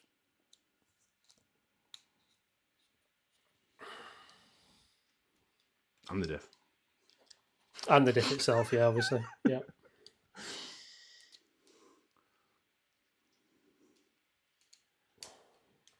See, I'm interested now you said about the metal gears. That was one thing that was putting me off. Yeah. I really hope PR release another four-wheel drive. I quite like my four-wheel drive. I'm just being a bit of a nonce about it. Just I want a new shiny thing. Just get an Associated. I want a shiny thing. Just get the shiny thing. You know what though, the B7, and I know it's totally not the same, yeah. Yeah. But the B7 and all the naff bits when it first came out and all that kind of put me off. I know the B74.2 is totally different. It's like a seasoned model. It's it's all well sorted and all that. Yeah. It was just the whole thing of, oh, they don't particularly care that all these things are falling apart. But the real thing that miffed me was all the fanboys. There's nothing wrong with them. It's like, no. Come on, be fair. I do know what happens when I crash a car. I do it a lot. But it really shouldn't be that part that goes. Yeah. There's 101 other, there's 4 other parts that can go. Why is it the most expensive one? I think that's called either profiteering or bad design. Which do you want to lay claim to? Yeah, I think they just didn't measure the rear hinge pins properly. There was a lot of things, wasn't there? There was there's a bit of misalignment on the rearmost hole on the gearbox, so the D block isn't lining up. It doesn't bolt through the chassis, so it's flexing more. Oh, there's 0.2 of a mil in the drive shafts. The arm pins and all that. There was a lot of stuff going around. Yeah. But another bearing somewhere. What bearings are you after? That one. Have you done the rear hubs yet? I just got 2 more to win, which I think are those 2. And then... Oh, so that one is a spare. Some of them will be different off the diff. If it's the same as the B7, they put all the bearings in. Because I ended up with 2 extra bearings, or 1 extra bearing from the ball diff. What size bearing are you missing? It's just a 10-15-4. Are you sure it's not in... Comes with one for it, like a separate one, which is a 12-18x4. But I'm missing a different bearing. How about those 2 there? Those 2. Oh, that's what I just asked you. Oh, those were under the rag. Cool. Panic over. We are not missing a bearing. It goes on like that. Lovely. Okay, now we've got the fun part. So, the actual decoupled part. The bit you've never done before part. Yeah, so put a pin in there. I've never actually used a slipper on a 4-wheel drive. I've only ever used a centre diff. Oh, right. Yep. So that goes in there like that. And then this is saying that it needs some silicone grease, which is in the bag somewhere, in the box. You know this build challenge we were on about earlier? Yeah. Maybe it should just be something easy like, how fast can you swap a broken rear arm on your buggy? You come in, we break your buggy, and see how fast you smash it against the wall. Yeah. Sweet, yeah, let's do it. Yeah, can you bring your car in to show us? But can you bring some spares? Why do I need to bring spares? You'll see.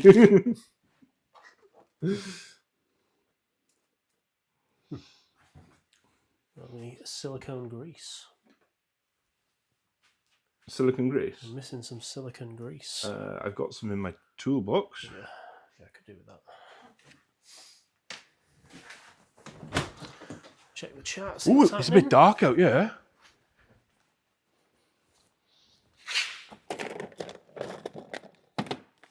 B7.2 might make a massive improvement when they do one because they know what needs fixing. Yeah, definitely. Yeah. Thank you. A selection, sir. Oh, lovely. Yeah, agreed. I think when they do a B7.1, should hopefully fix those issues, and it should be pretty good. Oh, sorry, I should expand on my Associated rant a bit more. Okay. So it's the fanboys that really butt hurt me. Yeah. They're just not appreciating any form of logic whatsoever. But, so, I bought the B7 afterwards. Sorry, the B7D afterwards to get spares and stuff. Yeah. It was after, it's like we're on to the second batch, there's none of the problem parts coming out now. Yeah. I bought it from someone that it was definitely new stock because they were out of stock previously. and it came with still the old stuff. Yeah. I emailed them, and they sent me like all the spare stuff. I only asked them for one because like, well, I just wanted one that was a spare that was the proper thing. They sent me one for each kit.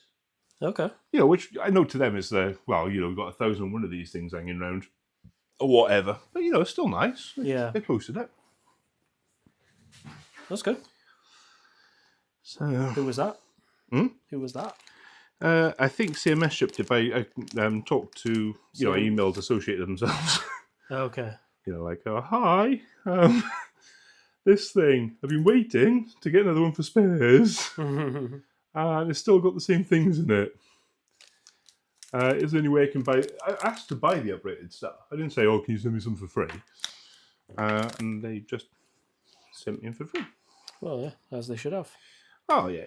That's the thing, It's like it's easy to say as they should have, but it's not like they did the right thing, and I think it should be recognised when they do the right thing. But yeah, the fanboys were a bit. Yeah. Nice. What was really good is one of the fanboys shouting me down because obviously it's had more wear than what you're saying. Because look at the state on the end of the half shaft and all that sort of stuff. It's like, yeah, I put it next to the bump for scale. That's my old PR, which I've run for 3 years without breaking the C block. 7 minutes, 3 years, 7. Yeah. Oh, you got to love a bit of it. Keyboard warriorness on the YouTubes, on the internet. Have you got a 2mm that isn't a ball drive? Yep. Thank you. All right, I'm doing the thrust assembly. Don't be doing the thrust behind me. Thrust.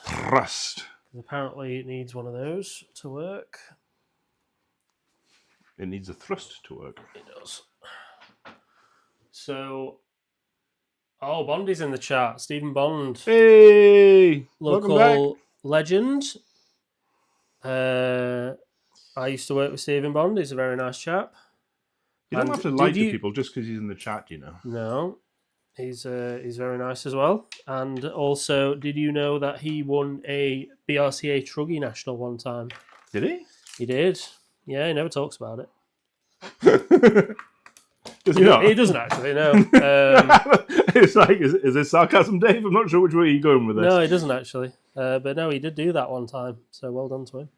Ah, indeed, well done. Yeah.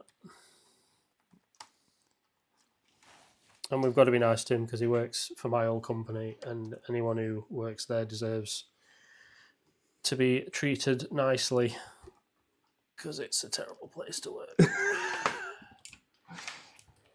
Well, maybe you should put a review on Glassdoor or whatever it is.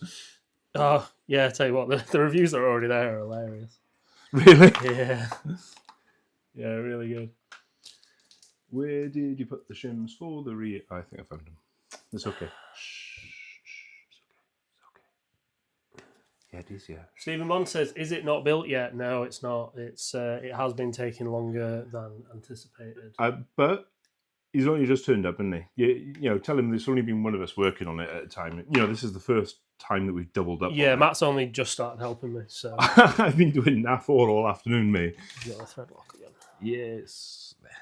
I should be done with it now, actually. Yeah. So I've basically done the whole car by myself. I've just done uprights. And I think all we need to do now is the shocks, isn't it? Basically, once I get this sent to different. Yeah. And Steve says, I just worked in the wrong department, which, based on our conversations, I don't think is true, but okay. Yeah. It wasn't a good place to work.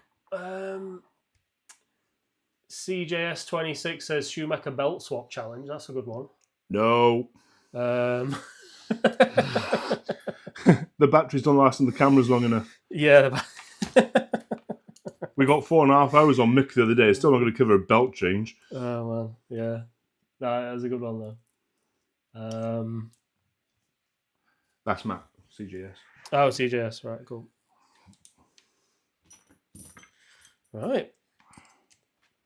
Cool. So I've not set it up right at all, but the decoupled slipper is done. Sweet. So if I was going to run the car, I would have to go through and make sure that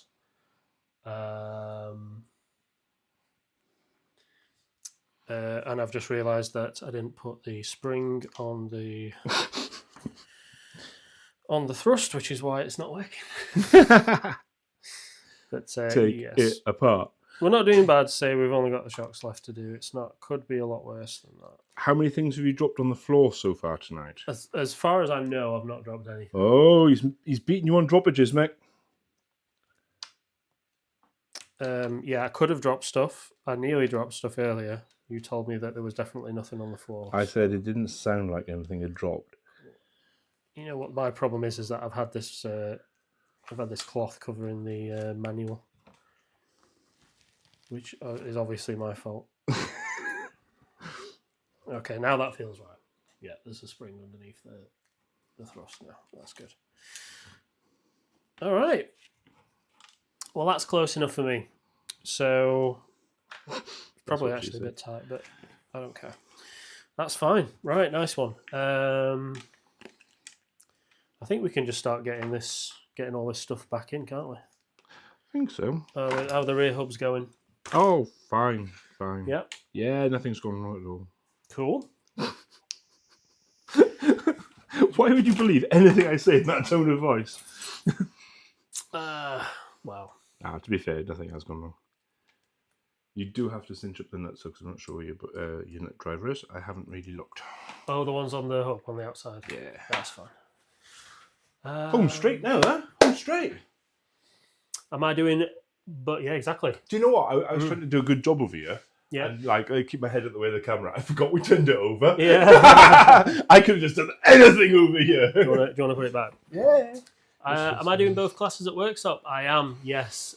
Mother's decision to get rid of the truck classes meant I had to buy a 4-wheel drive. So it's cost me about 600 quid, so that's fun. But what kind of decision is that to thrust on someone? I know, it's terrible. So yeah, that's where we're at. But yeah, no, not had a 4-wheel drive in a few years, so looking forward to it. Put a brave face on it. Yeah, it'll be good. And yeah, I'm doing both classes because I don't want to go to a meeting and be there for 12 hours and only race for 30 minutes. So, which of the selection of silicone greases did you utilise? I used silicone grease and the black grease. Okay, you didn't go for the creamy coloured stuff? I didn't know. I didn't know what that was. It seems to be very close to the stuff that Mugen puts in their gearboxes. Right. Okay. Cool. You know what? I was looking for car parts and thinking, what am I doing? I'm not doing anything. I'm back to chat control. Yep.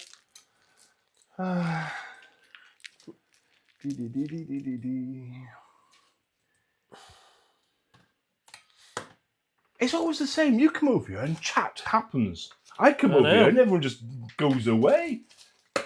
It's like somebody puts up this little flag saying, it's that bloody Welshman again. No one say anything. We're just happy to have someone that can actually understand. Oh! Yeah. All right, so... Good. Oh, the hubs on this don't have the little set screws like the B7 one does, so... They're not? I'm happy about that, because then that means you haven't put them in, which... Oh, I put them on the front. As you know, it annoys me. You have to on the front, though. You have to on the front, that's fine. Cool. All right. Oh, Charlie's saying hi to me. It's that bloody Welshman again. I'm just going to mute him. Yeah. He's awful abusive all the time. I have to put up with it in person. I think, when we're in somewhere that I electronically control, maybe I shouldn't put up with it. No, yeah. Drop the hammer on him. Right, so I'm going to pop the turnbuckles on now. Which is a fun job to do. Go on, you bastard.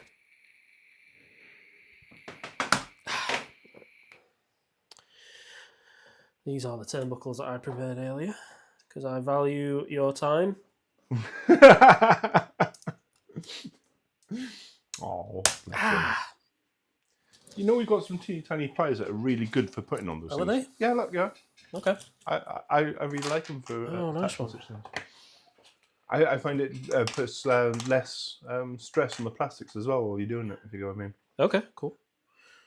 Sounds good, thank you.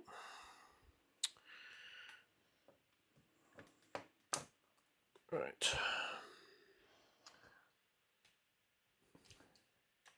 Paul said something here, but there's this little icon that keeps on coming up that covers the end word of the first sentence every time. I'm not sure what he's asking. I don't know how to stop that. Oh, I know what I do. If I just put a line of something in, there we go, bounce it up. If you get your hands on any one RC, what would it be? Anything at all. Mm-hmm. That's a good question. You answer all, I think. I can answer this one. Yep. It would have been a toss-up between an Optima Mid and a Traxxas TRX one. But I can get an Optima Mid now. Yeah.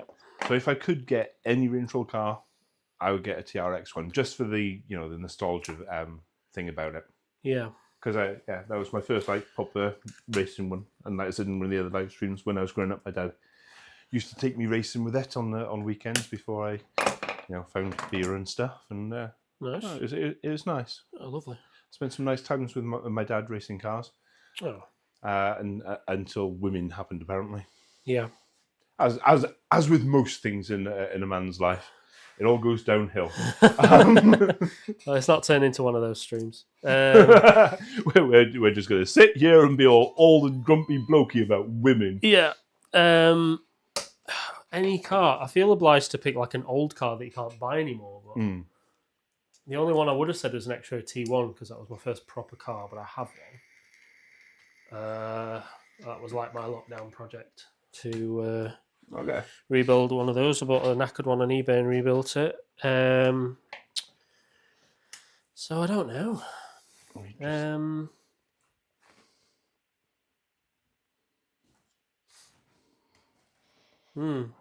Oh, you've got him stumped, Paul. You got him stumped. I can't think of anything. You know what? Ask Paul the same question. We'll get a list of 100. Okay. What would I pick? Probably something like an old. I don't know exact model numbers, but I'd like an old model names, like an old gas truck. Okay. Like an old Associated or a Loxley. That would be kind of cool. I think. I'd love one of those Ignite conversion kits. Okay. Like if I had stupid money, I would probably buy one of those and just run it like just on practice days because you can't race them over here. Yeah. But I'd get one just to run on practice days. So yeah, probably that actually an Ignite conversion for Associated. That'd be cool. Yeah. See, there you are, Paul. You get one clear, concise, short answer and one that rambles on to an eventual conclusion. Yep. But it didn't come from who you expected it to. Yeah, I'm the one that's supposed to ramble on about crap. I don't know how that works. Right, that goes like that, doesn't it? Yeah, that goes like that. You know what? I keep betting on these questions and answering them as well. No, it's fine. But nobody actually asks, well, actually Matt earlier was asking for both of them. These are all actually aimed at you. Oh, are they? Well, you're the guest speaker, as it were. Well, I always turn up here. We've got time. I may as well let you answer as well. Well, there's that. I suppose as well it means that you get a bit of a chance to concentrate on something if I'm whittling away. There is that. Tell you what, we are right close now, though. Oh, but you still got to finish building up the shocks and bleed them. I am not going to do my usual. My usual with the shocks. I'm gonna slap them together. We were here for a full tutorial on shocks. You're not going to be getting it today. I don't have my air pump with me, so I can't give you a full tutorial on shocks. Honestly, you do the air pump thing as well. Yeah. Oh. Only on a fresh build. Yeah. If you completely take them apart and change the O-rings and stuff. Yeah. Because I find that there's lots of air that gets trapped in the cartridge. Mm-hmm, mm-hmm. So I do it on that, but if it's if I'm just changing the oil, then I don't bother. You see, you're doing it the amateur way. Yeah. The way I do it to make sure there's no air there in them, right. is I get a big washing up bowl. Okay. I fill it up with 35 weight oil to the brim, and then I build the entire shock submerged. Nice. Yeah. That's similar to, I know we were talking about Warhammer earlier. Yeah. There's a painting method called the shake and bake. All right. So if someone needed to paint like sometimes you'd have units that had like 40 models. Mm-hmm. They'd just base coat them like white and then put them in a Ziploc bag full of like like ink or shade and just shake them up. And then Do you keep up with Warhammer stuff? Because it's had a lot of a resurgence lately. I don't know. It's I've played a couple of games. Like, you know, I race a little bit less in the winter. Yeah. So I've played a couple of games over the winter, but to be honest, with the speed at which they release things now, it's impossible to keep up if it's not like your full-time hobby. I listen more to the lore stuff and the painting side of stuff anyway. The reason I went this way is because there's a technique called the slap chop, which is you base coat it and then you basically run it you zenithal highlight and you brush dry, basically monochrome. Yeah. And then you put what they call speed paints over the top, which is basically what we think of as inks, but they've got more pigment in them. Okay. Yeah. Excellent results. But the next bit I was getting to is there's some brilliant channels about Warhammer now. There's 1,001 lore channels, you know, about all the history and all the intrigue and stuff. Yeah. But there's two channels that I really like watching, and one's called The Painting Phase. Mm-hmm. And it's basically two people that used to work at Warhammer at a Games Workshop. Oh yeah. And their mate. And they just sit around. The best episodes when the three of them are just sat around for an hour and a half, just chatting about, not always about stuff about Warhammer. There's just the conversations go off all over the place. Yeah. And then there's another lass that I got introduced to through that, called Rogue Hobbies is her channel. Oh yeah. She used Louise to. Sugden. Yeah. I like her stuff. Both those channels I think are brilliant. I don't do Warhammer stuff anymore. Yeah. But I think Louise's her channels are very entertaining. She's very personable when she's talking and stuff. Yeah. And those three guys, it's Peachy. Oh yeah. I think it's Jeff. And I'll forget all their names now. I'm right bad at this. But they just sit around and you literally have a stream where it's an hour and a half where they're supposed to be talking about Warhammer. They'll talk about Warhammer for 20 minutes. Yeah. But go off on so many tangents. And it was when I was ill one time. I think I was ill over a bank holiday or something, and I just watched their entire back catalogue. By the end of it, it's like, this is just like sitting in my living room listening to my mates prattle on. Yeah, that was one of the things that I was a bit that annoyed me when I got back into RC was that like just the lack of like content on YouTube. Like when I was really into it and all I wanted to do was just like watch stuff about toy cars all the time. Yeah. And there was just like, I'd watched all of Ryan Harris's videos and then there was just nothing else to watch. And I was like, well, Warhammer, there's like a million channels that are all doing really good stuff. Like, there's so much. So that was a bit frustrating actually, but there's more stuff now, which is good. But you're part of it now. I am. I'm on a thing now. Yeah, you're a YouTube creator now. What with our millions of subscribers we've got following us? I'm not creating anything but a very slapped together B74. That I'm only doing fast because I want to beat Mick for some reason. Well, to be fair, you've still got like an hour and 10 minutes, I think, so you don't have to rush it too bad. Yeah, I'm getting there. Yeah. I have just forgotten something. No, I haven't. No. There we go. Sorted it. Any more questions? No.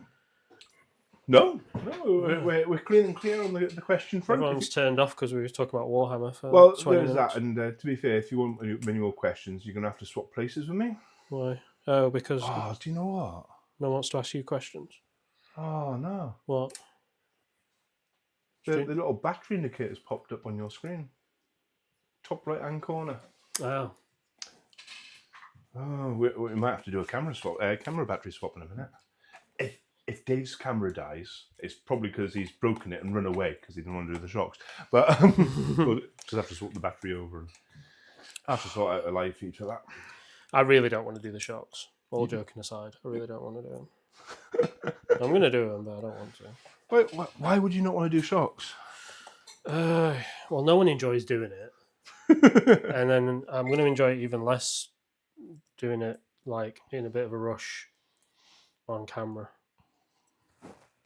Tell you what we could do. So I know no one's watching now, but people might watch in the future. Well, you know what we could do, right? When the battery dies in your camera, Yeah. we quickly take the shocks off my B7, slap them on, and say, "Hey, look, we finished it while the camera battery was down." Yeah. Back now, though, you should have seen how fast he was with shocks. It might have worked if you awesome. if you'd not said it out loud. Yeah. It's all right. There's only 5 people actually watching at the moment. We could do this. Well done to you guys, Jesus. Also, slightly judging you a little bit for still being here, but that's fine. Well done for being here, but now we question what your actual lives are like. Matt must have finished cooking his curry, I'm guessing.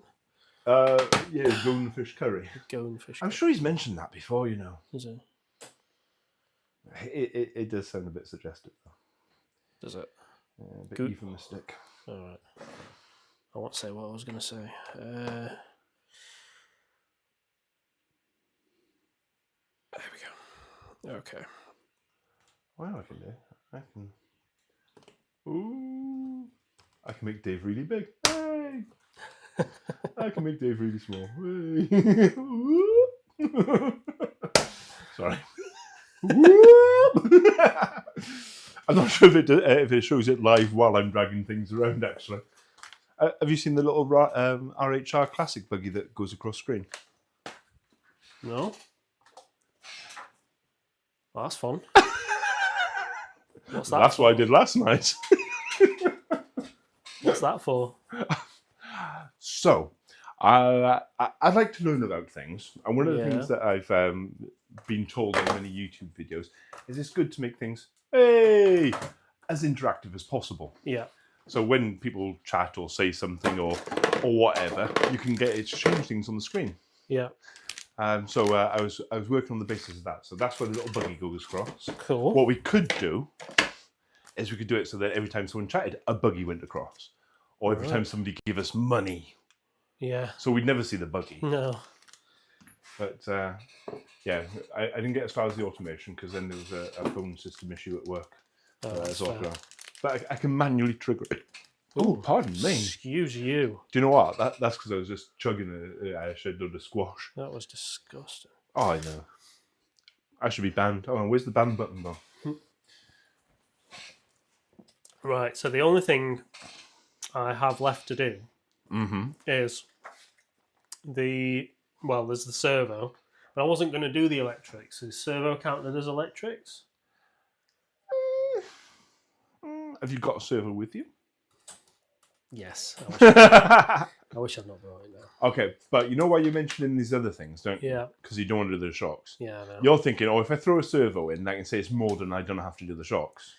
No, I'm still going to do the shocks. I'm just thinking, what do I want to do first? I'm going to do the shocks now. I'm going to get them done. I'm going to get them out of the way. I'm going to pay particular attention to the order which you build your shocks. Okay. Because I build my shocks. Have that rack, please. The what do you? Oh, the rack. Yeah. Because I build them one way, and I think it's better than the way that other people build theirs. Okay. I think it's not. It's only a teeny tiny thing. Tiny thing. But I think it's better. I want to see which way you do it. Okay. All right. Cleaning my hands. Actually, I could just tell you because it's not that intriguing. Okay. So I know a lot of people will put the O-ring cartridge and everything in bottom of the shock. Yeah. And put the shock body bottom ring on. Yeah. And then push the shaft through them. Yeah. Whereas what I do is I'll drop the piston in with the shock shaft, so it's through the thing, and then I'll slide the O-ring over and the spacer and the O-ring and slide them at the ring, and there's no tension whatsoever. And they just kind of slide into the space without getting stretched or cut by any. Right, so you put the shaft through, and then you put the O-rings and spacers on it. Yeah. And then okay, interesting. Because then they kind of, it's nice and easy. It just all kind of seats together. Yeah, I don't do that, but that is a good way of doing it. Yeah. I'm good at painting it. No one else can put shocks together in that way. Not until X-Ray put in their manual and pay me for it. Right. So I'm just doing the shocks now. Putting the O-rings on. The bodies. Mick's saying the steering. What about the steering? What about the steering?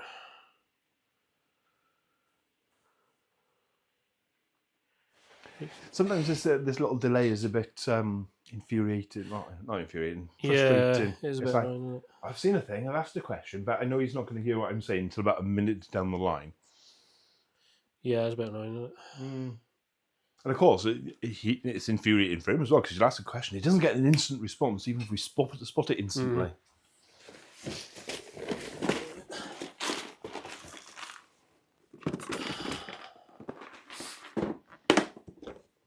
What weight shock are you going for? I'm going to go 450 in the front and 400 in the rear.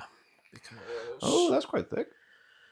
Yeah, it's weird. Worksop it's low grip, but you'd still tend to run like sort of thicker shock oil than you would. Because there's no little stutter bumps or anything. Yeah, it's really smooth, and you want good good landing on the flat landing bits as well. So I am actually going to add a little upgrade here. Well, it's technically an upgrade, but I think it should. Oh! Can I guess? Yeah. Because I think you've mentioned this before. Okay. You're going to put the machined little spacer collar things in between the O-rings. I am. Well done. See, I do pay attention to you when you say things. Oh, Michael. Michael is saying, yeah, the servo is part of the steering, so it needs to be done. Okay, fair enough. All right, we'll do it. All right. Mick putting the foot down there. I know. Mick's actually in charge of this channel, you know. That was it. Yeah, he just forces me to do the computery things. Yeah. So when you do the your shock O-rings, do you put O-ring grease on? Oh yeah. Yeah. See, that's a weird thing, because when I ran yoke, I always put, when they had the thicker shock shafts and the bigger O-rings, I always used to run grease, like the 1-up grease. Yeah. And then that's what I use, the 1-up blue stuff. Yep. And then when they switched to the smaller shock shafts, I found that, and they used to last, the bigger shafts used to last for like a month before they started to go, a bit stiff. And then when I went to the smaller ones, I found that they just weren't lasting as long. All right. And I've had the same thing with Associated. So before I bought an Associated, I borrowed AD Parks' B6.4, and he'd not touched it in like 6 months or something like that. And I was just changing the oil in the shocks, and I was like amazed how smooth they were. I sent him a message saying, "Oh, what did you build the shocks with?" And he said, "Oh, just used I just used shock oil like the manual says." And I was surprised by that, because I always thought that you put grease on the O-rings to stop the shock oil getting to them. Yeah. But in my experience with the Associated, they're smoother and they last longer if you don't use O-ring grease. All right. Took me a long time to get there. That's because I'm building this, but yeah. That was. I either soak the O-rings a little bit in oil, so it's it's kind of like the whole thing's kind of packed a bit more with oil to start with, or I use that 1-up stuff. Yeah. I haven't actually come up with a preference on either of them. It's that's nice and smooth now, so that's one in. I'm just going to do a thing. Just going to put a tiny bit of oil on the inside of the collar just to help it thread on. See the tip as well, if people don't know, if you with the bottom collar there, it's not focusing. But if you just leave that loose and then slide the shock shaft through and then tighten it up, it stops the O-rings from getting snatched. I'm just going to swap cameras a sec because Stephen Bond sent in a picture of his first Associated. Oh, is it? Which I'll show everyone. Oh, nice. So hopefully everyone can see that now. That's it. That's his first Associated. Oh, B44.1. B44.1. Yeah, I remember those. And a slightly more blurry picture of the chassis. That's nice, though, isn't it? Yeah. I remember when four-wheel drives used to have a top deck. Yeah. I like that. Yeah, they were good back then. Yeah, cheers, Steve. I remember when it was at the B44.3 came out and everyone hated it. Really? I think because it was just an evolution of that car. And I think by the time it came out, there were other cars that were, I think like the first XB4 was out and things like that. So, yeah, it was quite fragile, I think. What after? I need to pass my phone, please. Your what? My phone. Your phone? With your tweezers as well. Oh yeah, cheers. Just going to check my setup sheet from the dirt car.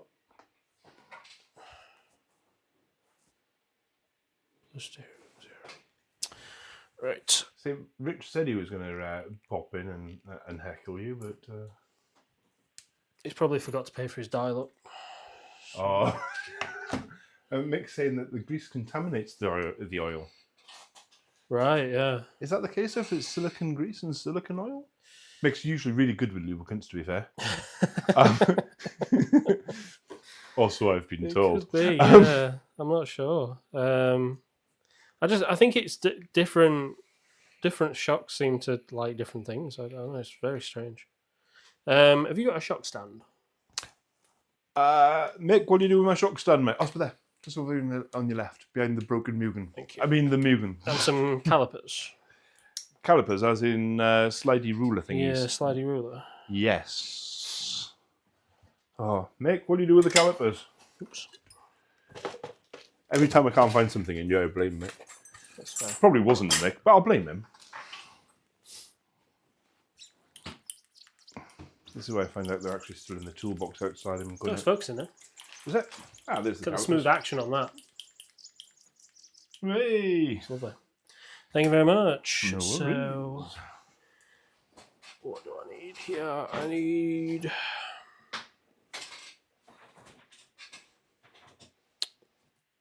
22 front stroke.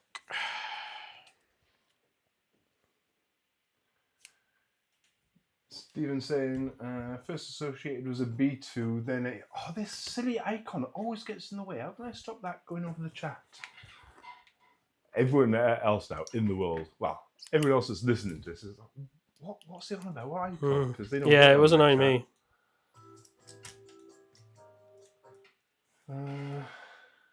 All right. First Associated was a B2, then a B3. The list is long over 36 years. Maybe I should keep that live chat open over there, so then I can see what people are saying without. Yeah.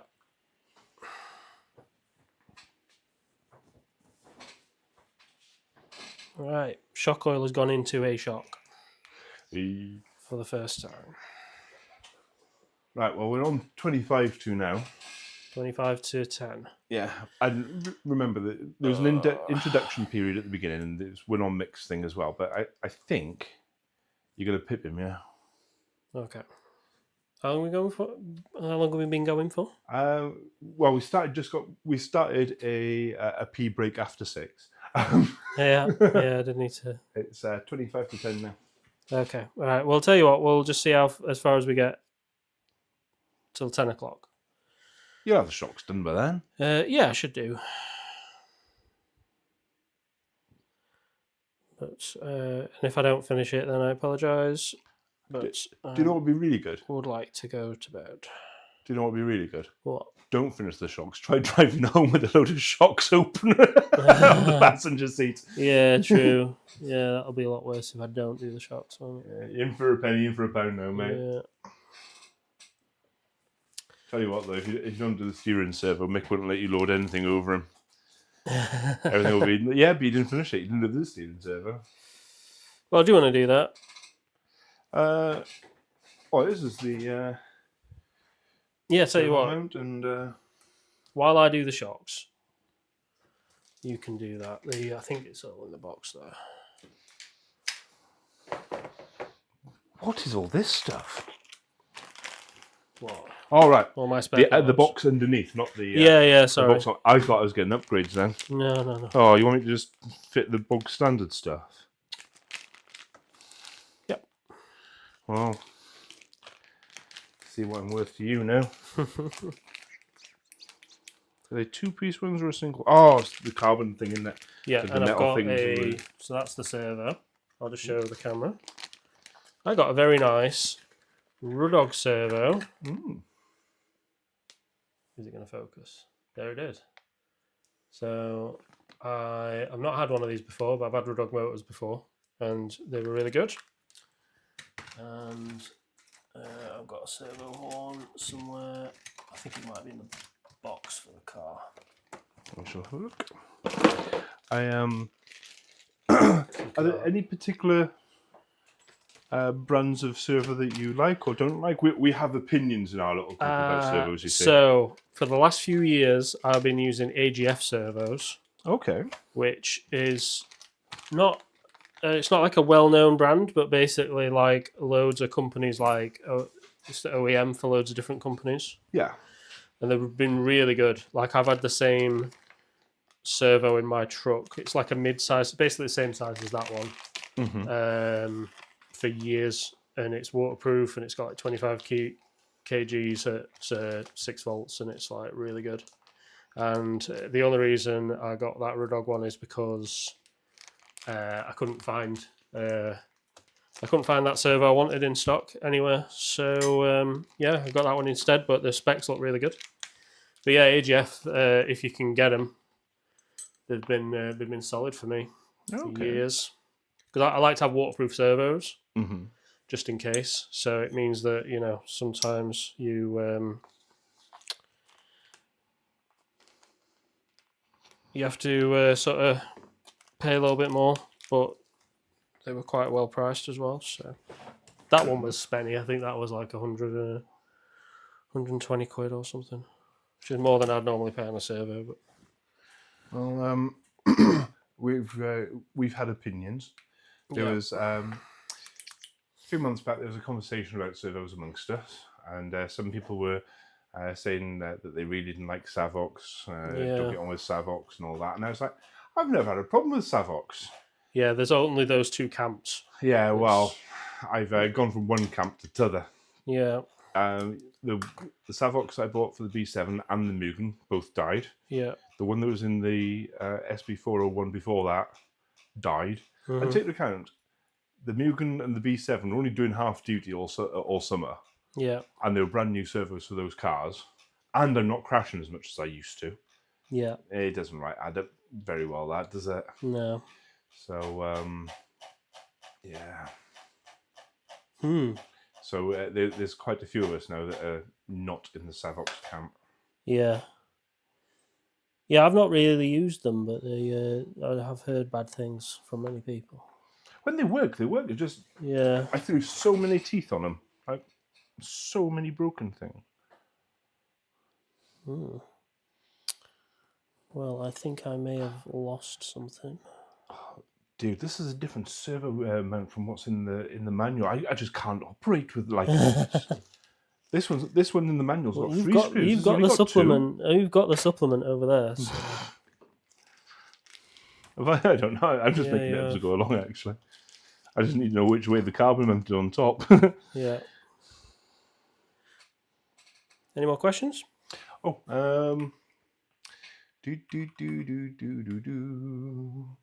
No, last thing was Stephen extrapolating on his vehicle career. It's getting a bit late now, isn't it? It is a bit late, but...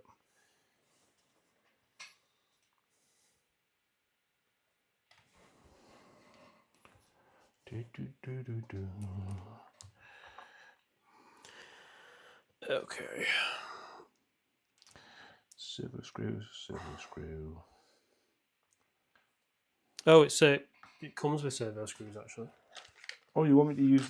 That was the other thing that, if you can, it came with these like shouldered screws. Oh. Oh. And I will use your fancy screws. if they fit. Yeah. Well, to be fair, I always thought the ones that come with the Associated were fairly posh. Yeah. But, All right. Well, we're not far off with the shocks now.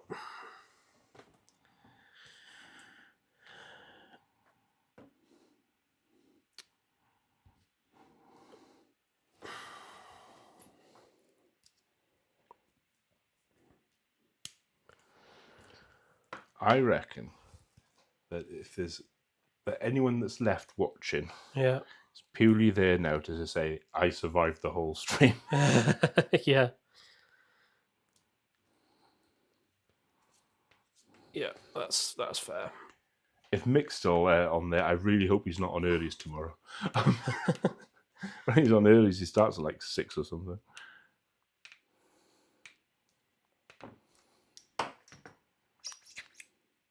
Oh yeah, so the rest of that story.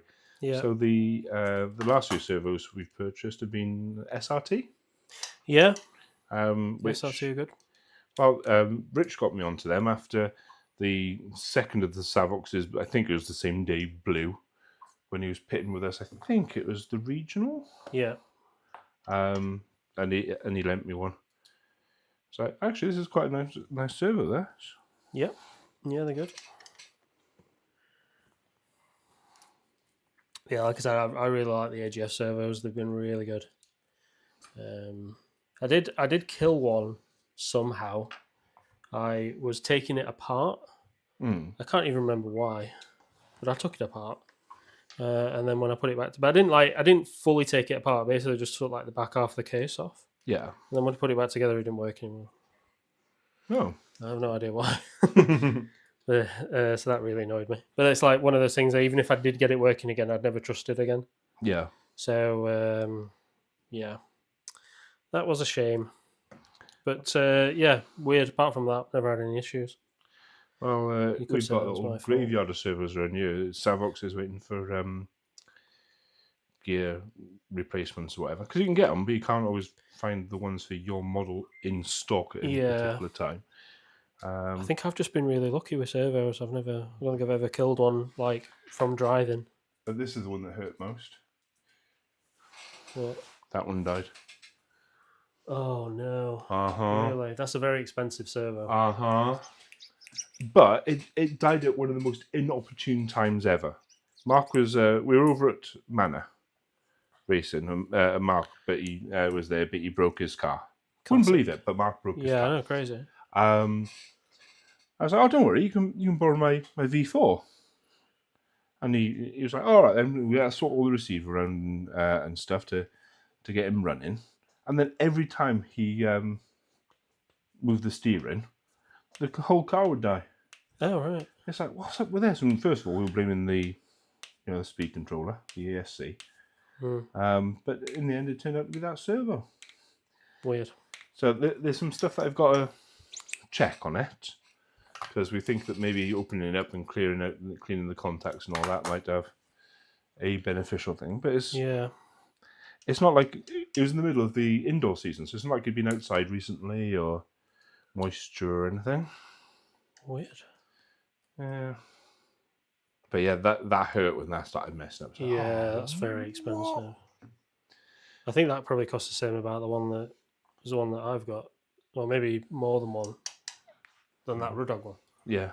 And it's got a plastic case. Yeah.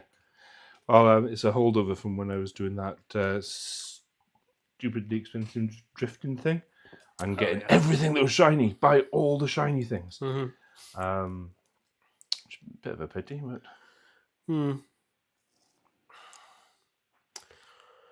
Any more questions? I don't know, because I put the manual up over the chat. Oh, Mick's still here. Oh. And he wants to know, are we there yet?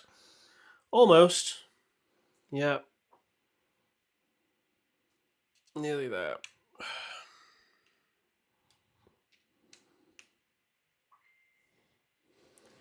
Thanks everyone who's still here.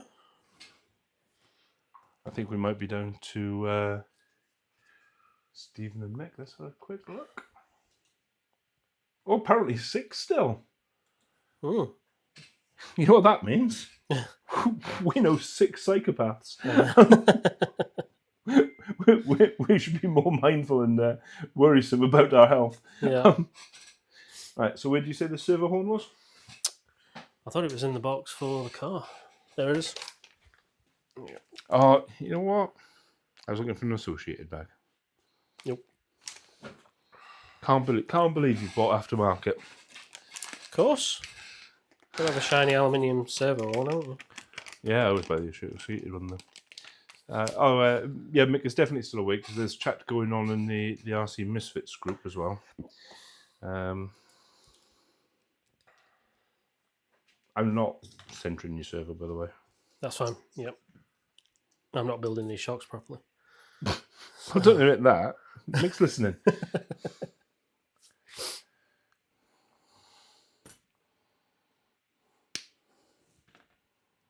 What exact shortcuts are you taking over there? I'm just like not measuring them properly, and I'm not. Right. I'm not going to bleed them properly. This is not a tutorial on how to build shocks.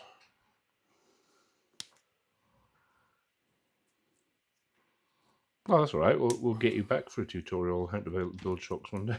All right. Sounds good. What am I missing?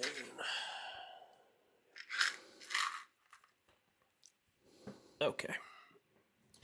Little screws for the shock caps. Just going to thread these in a little bit first, just to get the threads going.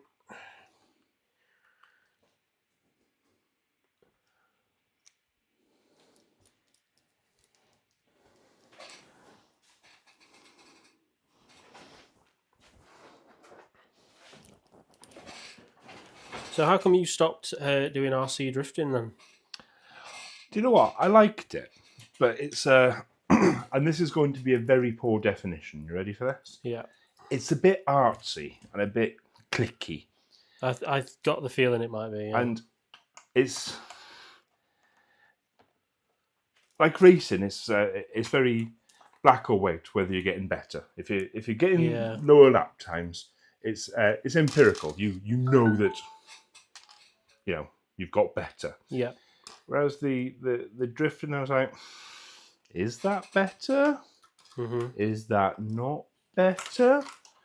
I'd try it again. Don't get me wrong. And if we ever do find a unit to open a track in, then any corners that exist to put a drift track in, there will be one because it is a lot of fun. Yeah. I've always wanted to. Well, not always. I wanted to give it a go recently, but someone stole his cars.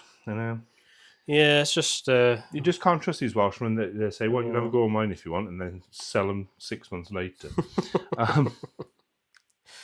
It's just another thing to spend money on, isn't it? It is, and it does. It's like racing's expensive. Drifting can be stupid expensive. Yeah. It can be done cheaply as well. Don't get me wrong. It's like most things in life. You can do it cheap, or you can do it stupid expensive. But I got into the shiny stuff in too silly a way with that.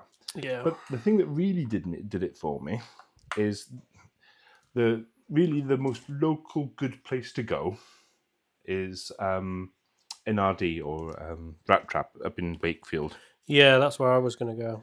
And the lovely guys up there, but it's just a bit far to go after work on a Friday because I was going up on Fridays and trying to get up on Saturdays and stuff. Yeah. So that was the main thing. And then Lee popped around and said, "Oh, we do racing the other side of town." Do you? Yeah. Oh, and it might be a bit cheaper than this. Oh, all right then. Yeah, that's fair. I think if there had been kind of glad there wasn't a place in Sheffield to do it, because then I probably would have done it. And I was looking at getting into it right around the time I bought my house as well. So it was like one of them things where like I knew I shouldn't spend money on it, but I kind of wanted to do it anyway. And I'm glad that I didn't. And then I ended up getting a crawler instead that I've used like 3 times. All right. Have you noticed though? There is a drift car still in here. I haven't, no. Is it that one? No. Oh, a little mini one. Oh, micro drift. Show it to the camera. Oh, it's all dusty and That's everything. Camera won't focus on it anymore. Little micro drift car. Yeah, you're right. It's not focusing. Yeah. Like 24th scale one, which I painted up in Battlestar Galactica colours. Nice. Because that's why I'm going to paint that MX-5 up there. Like. Yeah, cool. Very nice. But do you remember the first polish I did to come racing as well? Yeah. Same colours. Oh yeah, I remember that. Yeah. And then we decided to not run it anymore because it was basically camouflage. Yeah. Well, that's why I've got blue body shells because blue's my favourite colour. But when I got into racing, it was at Don Valley, and that was I don't know if you ever went there when it was still there. I missed it totally, you know.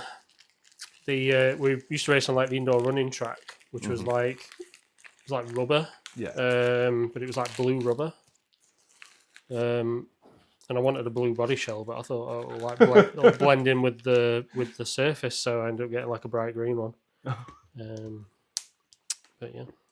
And then I had the same reason when I got into off road. I was like, I don't want a green car. Yeah. Because then I won't be able to see it. Michael, if you put comments like that in the chat, I'll announce them on the stream as well. Oh, has he been inappropriate again? Yeah, he's saying that we could boost the ratings by getting Lizzie on in a low-cut top. Oh, who's Lizzie? My missus. Oh, right. He's terrible. He really is. That is awful. Boobs. It's after 10 now. We're after the watershed. Okay. Oh, no, it's not after 10. We're not beyond the watershed. And YouTube can be played at any time, isn't it? I thought it was 9. I thought the watershed was 9. Is it? Is it 10 now? I don't think there is a watershed. Was it 10 in Wales? Oh, I think we're still waiting for the 90s in Wales.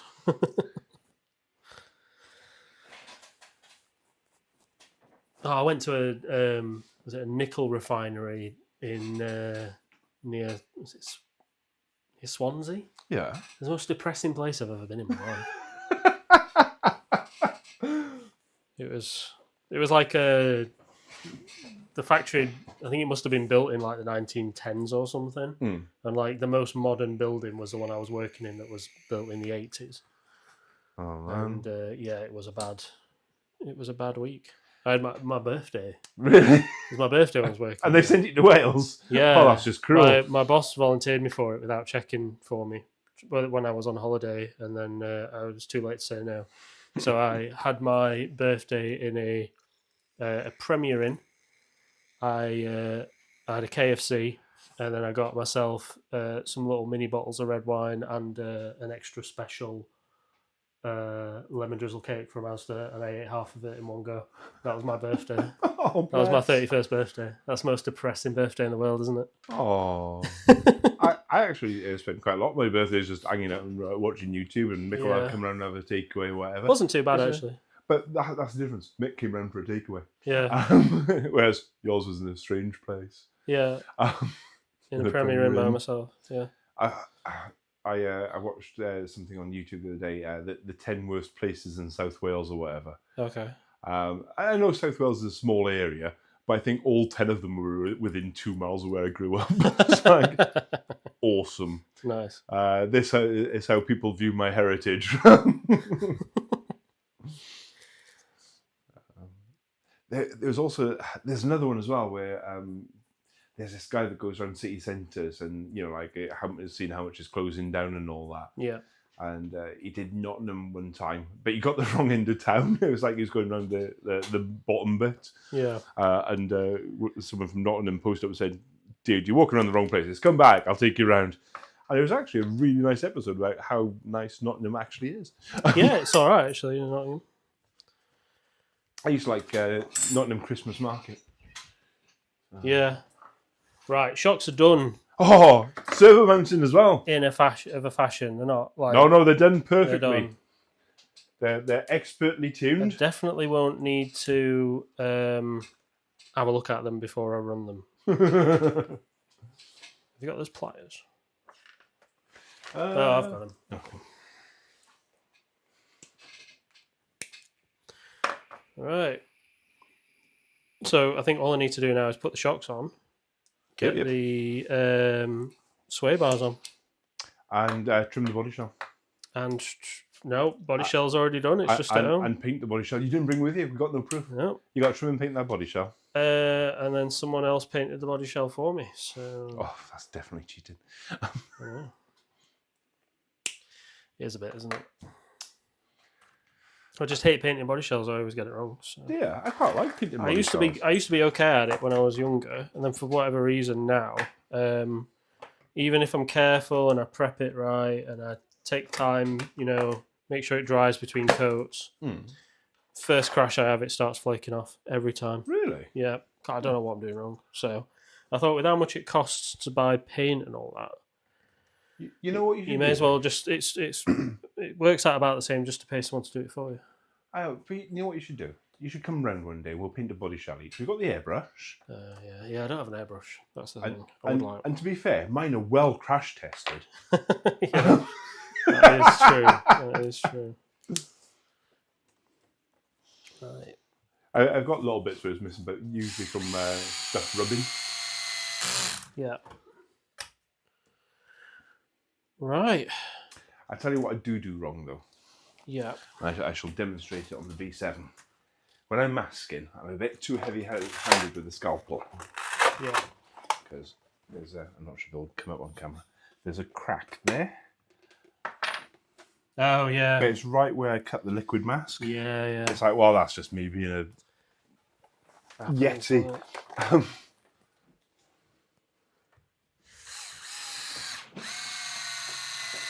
Front shocks are on.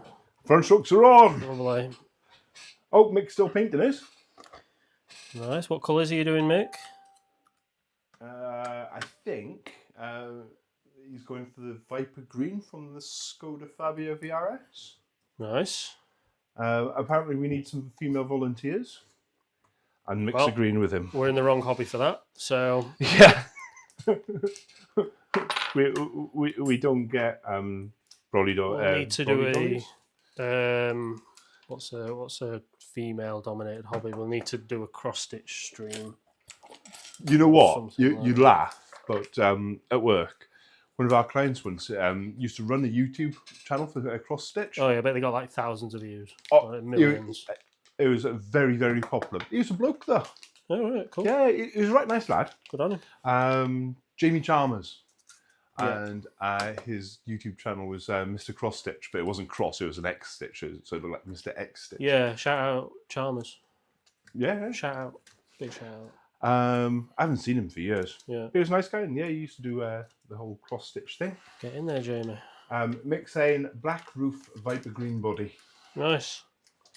You're saying about Skoda VRSs. You know how sometimes you see like cars going along and there's just like black smoke coming out. Oh yeah, rolling coal. Like 9 out of 10 times it's one of those, isn't it? Oh yeah. I was behind one on the Parkway the other day, and I actually thought a car had caught fire, and then I caught up to him, and it was like, yeah, it's just one of those.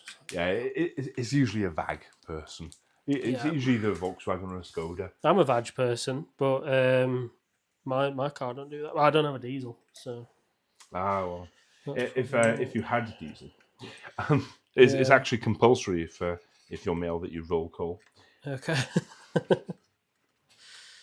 They do it a lot with the big trucks in America. So did they do it on purpose? Some people do, yeah. It's a certain level of the tuning, isn't it? It's just, fair enough. Here's the excess screws and everything from the servo. Thank you. Motor mounts in there as well, man. Right, yeah. I'm going to have to call you up in like a week being like, have I left something at yours? Or... I've checked all the bags. That's one thing you got to make sure you do when you build a kit. Yeah. Check all the bags before you throw them away. Do you know how many times I've been building something on video and I have to pause the camera and go rooting through the bin? Yeah, a lot, I bet. Yeah, shockingly bad.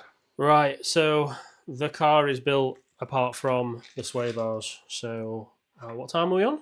We are on 2 minutes past 10. Wow, amazing. So I've been doing it for, what, 3 hours? That's just shy of 4 hours now. No. Well, we started we started a pee break after 6. Oh, wow, okay. How long did Mick take? I'm not entirely sure. It's 4 and a bit hours, I think. We shall. I shall have a look. Yeah. If we go for the length of the video,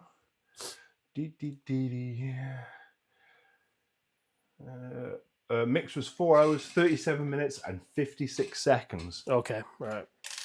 See, I was just going to call it a day and give this one to Mick, but seeing as we're close. Oh, we're close. Yeah, you know what? I'm thinking about just calling it a day and just leaving the sway bars off because no. What you say is they're very fiddly and I can't be bothered. What you say is, I'm running it outside to start with. I'm not putting sway bars on. It's a tuning decision. Yes, true. And then it's legitimate. I'm going to be running it at Sheffield in a few weeks, so I don't need sway bars. That's what I'm doing. I also, I haven't put a motor or ESC in it, so yeah, I think we'll call it there if that's all right with you. Of course. Yeah. Do you want to do a 360-ish kind of thing into the camera? And so here is a incomplete B74.2 Champions Edition without sway bars or electrics, and with shocks that have a lot of air in them. But there it is. I know the camera's not focusing on this at all. It is. There we go. From what I can see. Nice and shiny. I'm going to smash it up at Worksop. I'm going to crash it into some wooden jumps and ruin it in a couple of weeks' time. So that's that. Cool. We'll flip back to the main camera so you can see us in all our glory. Hey. And for everyone who survived that and is still here, I think there's about 6 here, then you're just very foolish. I think I barely survived that. You barely survived that? I'm knackered. It's strange, isn't it? You can just plumb through a kit by yourself. Yeah. But if you have to talk all the time as well, it's... I normally do a kit over like a couple of days. I like to savour it. So I'll do yeah. like a little bit a day. So this was a bit of a challenge. Well, the B7 I did do as a series over Yeah. a few nights, and that seemed to work all right. I'm willing to concede to Mick. Oh, because he battled through. Because he finished the kit and I didn't. So I did what I did 30 minutes before him, but he did the whole thing. So well done, mate. He made it across the line. It's harder than it looks. Well, to be fair, he got a lot more hassle off me as well. Yeah, and a lot more help. Well, there is that. So that's fine. Awesome. Well, thank you very much for coming. Yeah, no worries. Thanks Absolute for having pleasure. me. We'll have to do it again. You have to do, like expert shock build, but thank you guys for staying with us this long. Thanks for watching and commenting and chatting. It was nice talking to you. It was good. And I will now hang up. Love you loads.